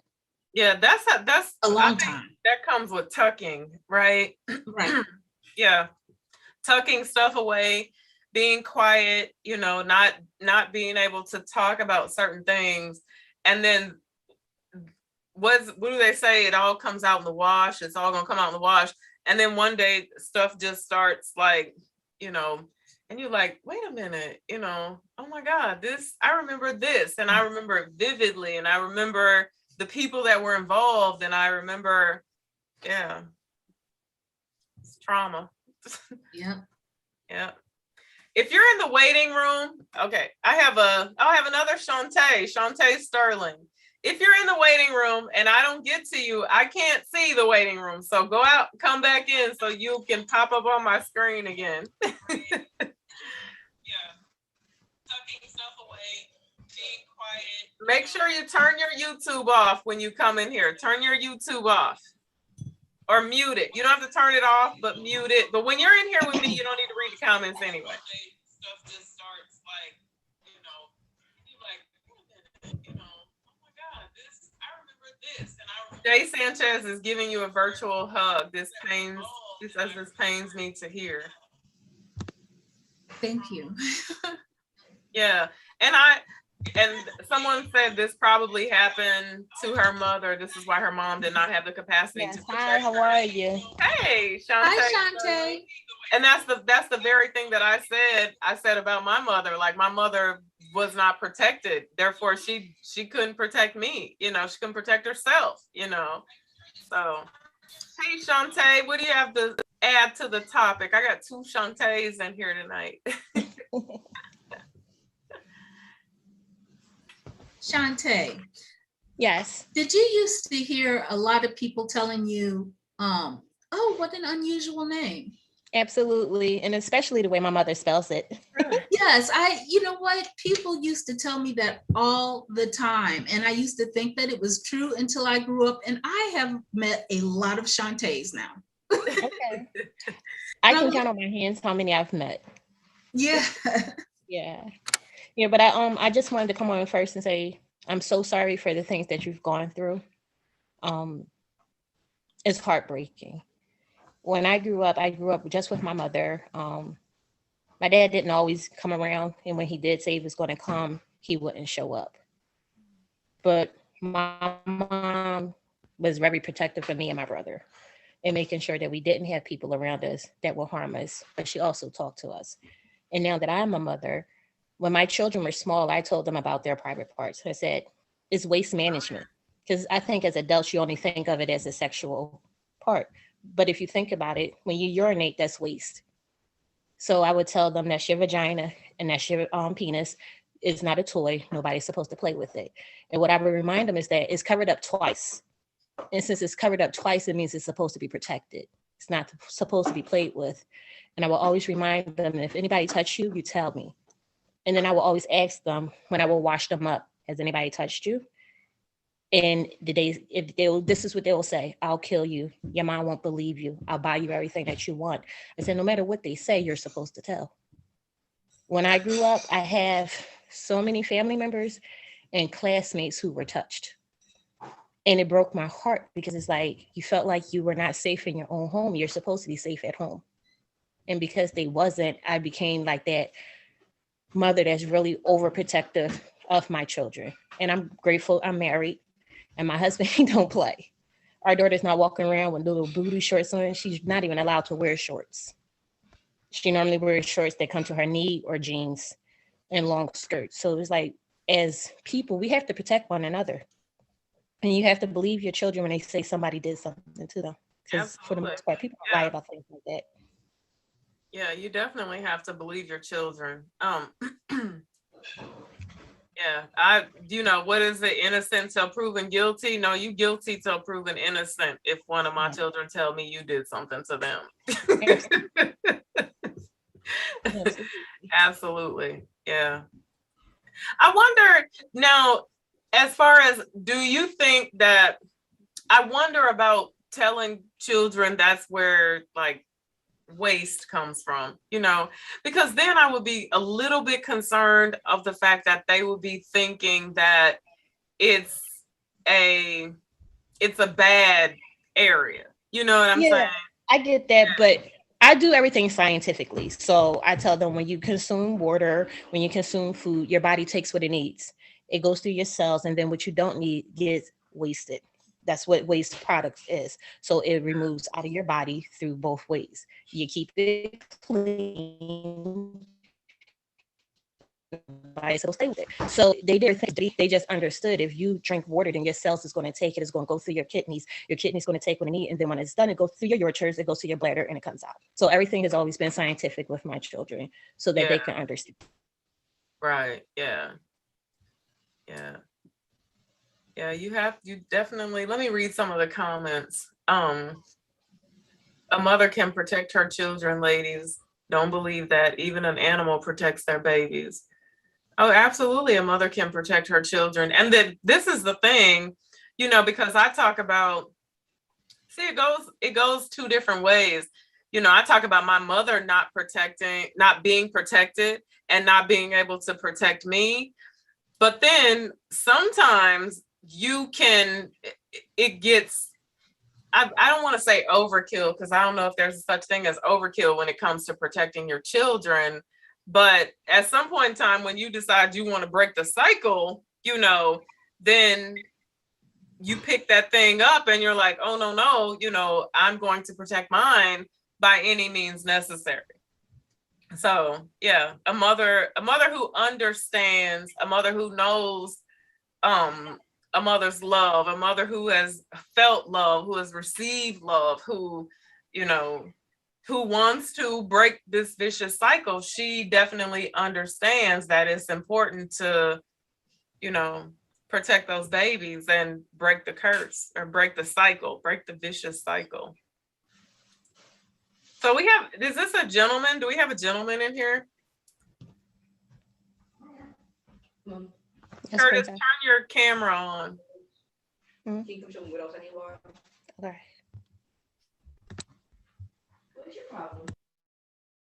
Okay. Oh, hi, Curtis. How are you? Oh, did we lose Shantae? We lost Shantae Sterling, but we gained Curtis. Hi, Curtis. How are you, Curtis? What do you have to add to the top? I'm so glad a man chimed in, Curtis. Are you frozen? I think Curtis is frozen. Okay, I can see you now, Curtis. I can't hear you. You're muted. Unmute yourself. There we go. Okay, I got it together now. All right, you got it together. I'm sitting at a friend's, and she was listening to your podcast, and it was like, wow, let me try to get in and see if I can put a male perspective on this, just as I said that she suggested it. So it's like everything's in concert. I want to first applaud you for having this show. This is a much needed topic. We need to have these discussions more. I applaud the ladies. I appreciate the ladies who have chimed in. So I'm going to preface by saying this is my perspective, my point of view as a Black man living in this society. Coming from a background real quick is that I come from a house where there was some abuse. And growing up with that, I still deal with the trauma. And I'm talking about stuff that happened when I was 6, 7, 8 years old. I still deal with that trauma as a grown man who's now 52. Absolutely. I have seen other occurrences of that happen in my family. And it's to find a way to continue having the conversation So that, as someone previously was saying, that, you know, our, not just girls, but should appropriate actions. I was talking about, you know, being overly protective and whether or not you can be too protective. And in the world that I came out of, or how I came up, we used to talk about the PKs, the preacher's kids. And the preacher always does what he thinks is best. No, you got the boy suspenders, dressed the way you're supposed to be dressed so that nothing happens to you. But when I know personally, I'm not just talking about, you know, using euphemisms, but I know personally people that grew up in households like that, and they grew up to be more sexually active and at an earlier age than some people who didn't. So for me, I think it's just about having these types of conversations with each other as grown folks. So we set the norm for what is appropriate in the societies in which we live. Because there's so much going on right now with between the media, and that's music, TV, the movies. There's just so much what I consider inappropriateness. That one of the memes that goes around on social media now says we should not be talking to our children about, you know, what is, you know, sexual orientations and sexual preferences as children. They shouldn't even be exposed to that. So worry about the other stuff that comes. You don't have them watching shows or watching things where women have everything out except for the private area, the genitalia, where men do the same thing. Then, you know, it doesn't become an issue for that child as much because we're having these conversations and setting our own norms. And I guess that's just me. That's just me coming from my perspective. Yeah. Because some of this, even what Dave Chappelle was just challenged on, and they said what he said was inappropriate. And I think it was very appropriate the way he brought the conversation and brought the conversation to light. Right. And I agree with you, Curtis. So was it in your family, was it family members that, you know, you were dealing with, or people outside of your? And coming up in boyfriend,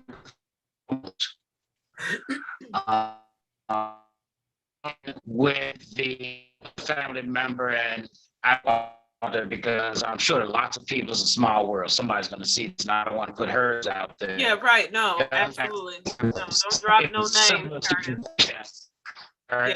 Yeah. Boyfriend, the boyfriend became the started to abuse. Case, I mean, I was watching the R. Kelly stuff like, nah, this kid can't victim blaming until it happened. Curtis, you're breaking up on me, and I really want people to hear what you have to say. Is there someplace different in your house you can go, or you keep freezing up? Let me see. Let me see. I'm kind of walking around. Go outside. I can see you, but you're kind of froze.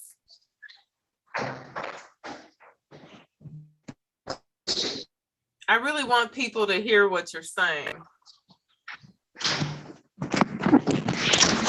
Okay, I'm walking outside, see if I can get a better signal outside. How's this? Oh, now you froze. I can hear you really well, though. Now you are frozen on your picture, but I can hear you. Well, I hope it's a good picture then, because what I say is more important than the way I look. Exactly. So I was just, in the last piece, I was just talking about this whole thing with R. Kelly, and how I was victim blaming initially when those stories started breaking, because I didn't think that it was possible for a woman to be subdued by a man's conversation in the way some of those women were saying. But then when somebody I love entered into a situation much like that, it's like, wow. Even to the point that her daughter, both she and her daughter were abused by the abuser in that case. And it was like, oh my goodness, this stuff happens for real. So now how do we protect? What do I do as a grown man that's in this situation? And I got to admit that I went through the whole gamut of what you can do's. And I'm thankful that God brought me to a place where God settled my heart and pointed out to me what I needed to do, so that those folk that I'm talking about could get the help that they needed, and I didn't lose my freedom or run a risk of possibly getting hurt myself. Right. Yeah. I'm really glad you chimed in, because I was watching a gentleman's video, and he was actually an older gentleman. He's probably like 60. And he said, I just wanted, since everybody's dropping names, I just wanted to tell that Miss Shirley back in the day used to do such and such to me, and people thought it was funny. People thought it was funny. They didn't take it serious. But guess what? It's the same. It should be taken just as serious as if someone says that Miss Shirley would have messed with their daughter, or if the predator or the pedophile down the street gets a hold of someone's daughter. It's not a laughing matter, but it's something that people don't think really happens, because we see boys as sexual from their when they're what, 7, 8 years old, 7, 8 years old. Themselves. Yeah. And so we cannot fathom in our minds that this could actually happen to them. And it's something that should really be taken seriously. I mean, and I'm glad you pointed that out, at least brought the story of that gentleman, because we don't talk a lot about the female on little boy stuff that happens. Right. And in a spirit of transparency, I can say I had something similar happen to me, where a lady that was staying with my grandmother told me that I had acne because I was not sexually active. So that played itself out the way that it played itself out. But it does happen. And we talk a lot about, I mean, there's a growing conversation about the men on boy. But there is that occurrence of women who abuse boys and girls. Right. But like you said, when it comes to the boys, I mean, it's like the young men who are abused by teachers. And because this boy is 13, 14 years old, people are like, why'd you tell? Or that should have been good for you, or whatever they're going to say, because you're just grown woman. No, that was abuse. That's what that was. That was abuse. There's nothing cute or good or anything else about it. And again, I applaud you and I thank you for having the conversation, because we don't get to have these conversations too often. And even in my community, where I do a lot of work, a lot of social active work, it's hard for me to engage in conversations like the one I'm having with you, because I end up getting shot down. They say, oh, we're just talking about the women right now. Oh, we're just talking about the girls right now. No, we have to talk about everybody, because all these children are being taken advantage of right now. Yeah, we got to protect our babies, males, females, and everything in between. We got to protect our babies. Yeah, yes, absolutely.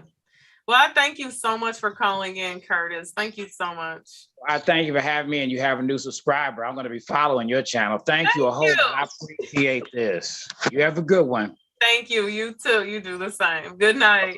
Good night.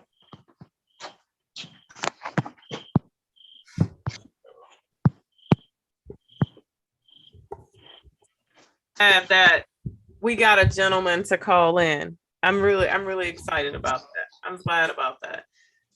Especially a gentleman willing to speak on the very sensitive subject at hand. Absolutely. Right. So let me go to the comments. Let me read a few comments here. Sandra Smith, Eva, you have something special on your channel, though some of the topics can be ultra sensitive. The healing process that results from it will birth a greater healing, in my opinion. Yes, thank you, Sandra. And absolutely, definitely a very sensitive topic, a topic that some people won't be willing to talk about. And when I talked about my story in the very first video that I talked about it in, someone commented in the comment section that I should have warned them, because the first few words that came out of my mouth when I was talking about it triggered them and it ruined their day. And I said to myself, I say, you know what? I'm so glad that I don't live my life like that anymore.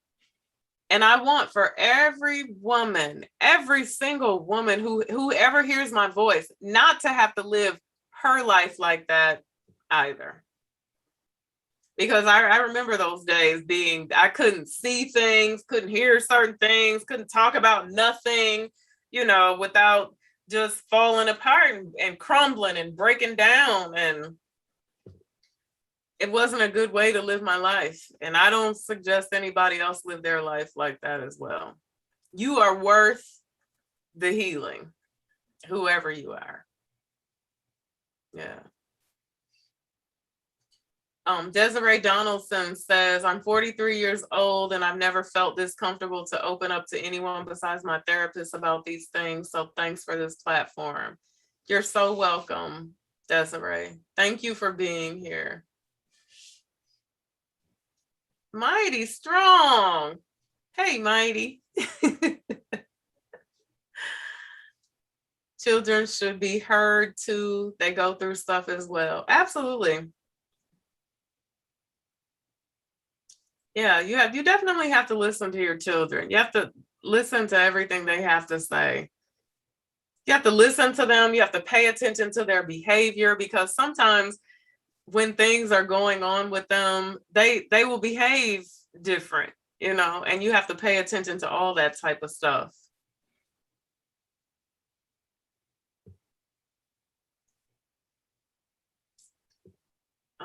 Thank you, Curtis, for sharing. Yes, I'm so glad Curtis called in. What happened to guidance counselors in school that have an open door policy for children? People, if you know and see something, say something. I wonder, do kids still have a guidance counselor? I don't know if they still have those in school. I have a Naomi coming into Naomi's name looks familiar. I clicked admit. Naomi, come back if I hit the wrong button. Naomi's name looks really familiar. 2 people enter. Oh, here we go. Here's the waiting room. Okay. Naomi's joining. Okay.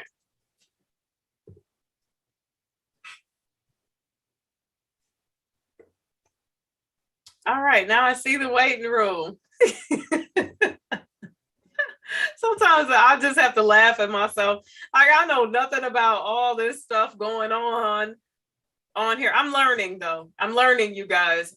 Y'all hit the super chat so I can give me a production manager. I need a production team. There's a lot. Ladaria Burden says, Burden, you have to watch the guidance counselors too. Yeah, I can imagine. Now, let me see, let me click on that one for Naomi. Okay. Naomi, you there?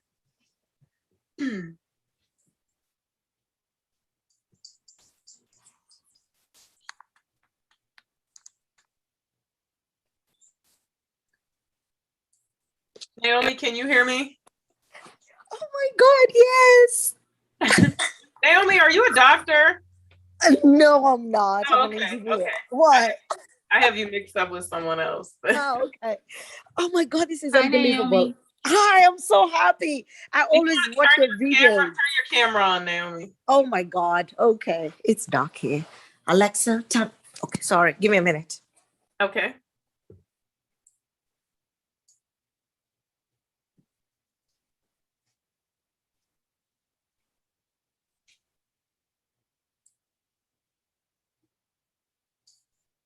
Hi. How are you? Unmute. You got to unmute yourself. Okay. I'm so happy to see you in person. I love your videos. Oh, okay. Well, thank you for watching. I'm happy to have you here. How you doing? I'm happy. I thank God. Where Has are the you meeting at? ended? No. Oh, Where are you okay. located? I'm in Fort Worth, Texas. Oh, okay. Okay. Mhm. Yeah. So what do you want to add to the topic tonight? No, I just got on. I was watching your latest video. Then I was like, oh my God, she's online. Let me get on the video. Oh God. Oh, So do you I'm have just- daughters? no, I don't. I'm not married. I don't have kids. Maybe someday. Yeah. Yeah. We're talking about saving our daughters. Oh, okay. Yeah. Just protecting our babies tonight is the Yeah. conversation. Okay, that's good. I'll Yeah. just sit and listen. Okay. Well, thank you for Unbelievable. coming on. Oh my God. So you YouTube people are real. I've never seen any of you. I just watch your videos. So this is We wow. are Okay. definitely real. Yeah. We are 100% real. Yeah. Yes. So let me go. I'm going to go to the comments. I'll read some of the comments. Katrina B says, I work with kids. It goes deeper. People, we can report things, but we have people hired to take action and they don't. They say it's steps they have to take. It's just sad. Yeah, I can believe that 100%. Yeah, always it's steps. It's a lot of steps we got to take. Yeah. I'll tell you one thing that happened in a situation that was really close to me. A gentleman was clearly messing with this little girl, and they took her to the doctor, when they found out what was going on. And the gentleman actually he didn't break her hymen, so to speak. And so he actually got off. I mean, they weren't willing to chase him, to try to prosecute him or anything, because he did not, they could not tell that she had actually. And now that's a sad world that we live in, when they get to decide the level of trauma that you sustained, what's worthy of actually prosecuting someone. That's a terrible thing. A terrible thing. Right. And this was a baby. Yeah. Yeah. That's why I said we need something very broad in our society to change. Well, various things to change in our society. Right. And, we really need to look at these laws. We really need someone to step in and shape up these laws and change them from things that were acceptable to things that are no longer acceptable. Absolutely. Yep. I agree. Poodle, a teenage girl living home should have a 9 p.m. curfew if they're not working. Women are being abducted and kidnapped every day. Yeah, she should have like a 7 p.m. curfew, because not dark at 7 p.m. Jay Shine Randoms, thank you so much for the super chat. Thank you. I don't really believe in that curfew stuff if I don't know where you are. Like, I still need to know where you are. Just because you have a 9 o'clock curfew, that doesn't mean that you can gallivant all around the city and I have no clue where you are. And then you just come busting in the door at 9 o'clock. No, sir. No, ma'am. No. Mm-mm. Yeah, sometimes the kids just don't understand why you're doing what you're doing, and they just think that you're constantly on them. This is just an example, and my daughter still doesn't understand this. I know, because it wasn't too long ago she mentioned it, but when I would buy her underwear, I'd only buy her white underwear, and she wanted underwear with different things on it. And I just didn't feel like, I told her, when you buy your own underwear, that's when you can buy different colors and, all these cute ways to express yourself. I just feel at a certain age, you do not need to express yourself with your underwear. Express yourself in different ways. When you buy your own underwear, then you're old enough to express yourself by your underwear. And like I said, she still doesn't understand why I did that. She still said it in this bitter way. You wouldn't let me wear anything but white underwear. Yeah, that's right. You need it. Wear pink or red or yellow underwear. Nobody should be seeing it. Yeah, it's just little stuff like that, you know. It seems petty to some, but yeah, that's all you need when you're a little girl. That's all. KJ. I'm gonna tell you the truth. I'm gonna tell you the truth about this. This is also, I think I felt so strongly about that because of something I did when I was a little girl. My mother, when I say a little girl, maybe 7 or something, my mother got me some underwear with ruffles on it. And she had one of her boyfriends. I was 7. So I thought, hey, I'm a kid. They see me in my underwear when I get wet in the yard, right? They have us strip down to our underwear and turn the hose on us and stuff. So I went and showed my underwear. I said, look at this, my mom got me these. Then I raised up my nightgown. So there's just no reason for a young kid to be able to express themselves in their underwear. You can express yourself in your hair. You can even paint your nails at a certain age, but you don't need to feel like your underwear is an expression to show them. Or that's part of me felt that you'll want to show them if you got some really cool red underwear with pink hearts on it. You might want to show them to somebody, and I don't want you to show them to somebody at this age. Absolutely. KJ said, hello, Eva. I wanted to tell you I love your channel, and I've heard you say that you have a daughter. What is your relationship?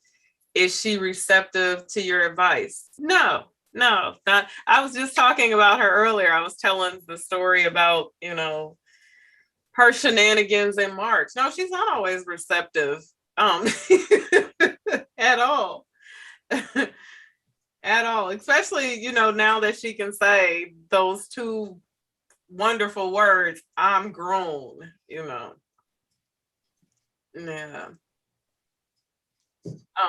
Queen Ashanique said, this is great conversation. Some things did trigger me, but it's a blessing because it lets me know what more I need to heal. That's exactly, if you heard anything in this live video tonight that triggered you, that means that those are the things that you need to work on. If there are things that, you went through, those are things that you definitely need to work on. I'm going to bring one more person into the chat, and then we're going to get out of here. And is it Sherry or Cherry? Conversation, some things did trigger me, but it's a blessing. Turn your YouTube off. What more I need to heal. That's exactly, if you heard anything in this live video tonight that triggered you, that means that those are the things that you need to work on. If there are things that, Hey, Cherry, turn your YouTube off. Mute your YouTube. Definitely need to work on. I'm going to bring one more person into the chat, and then we're going to get out of here. And is it Sherry or Cherry? Cherry, are you there? Turn your YouTube off. That's exactly, if you heard anything in this live video. Somebody, is that? I think it's Cherry that has the YouTube. Cherry, turn your YouTube off. Mute your YouTube. You can.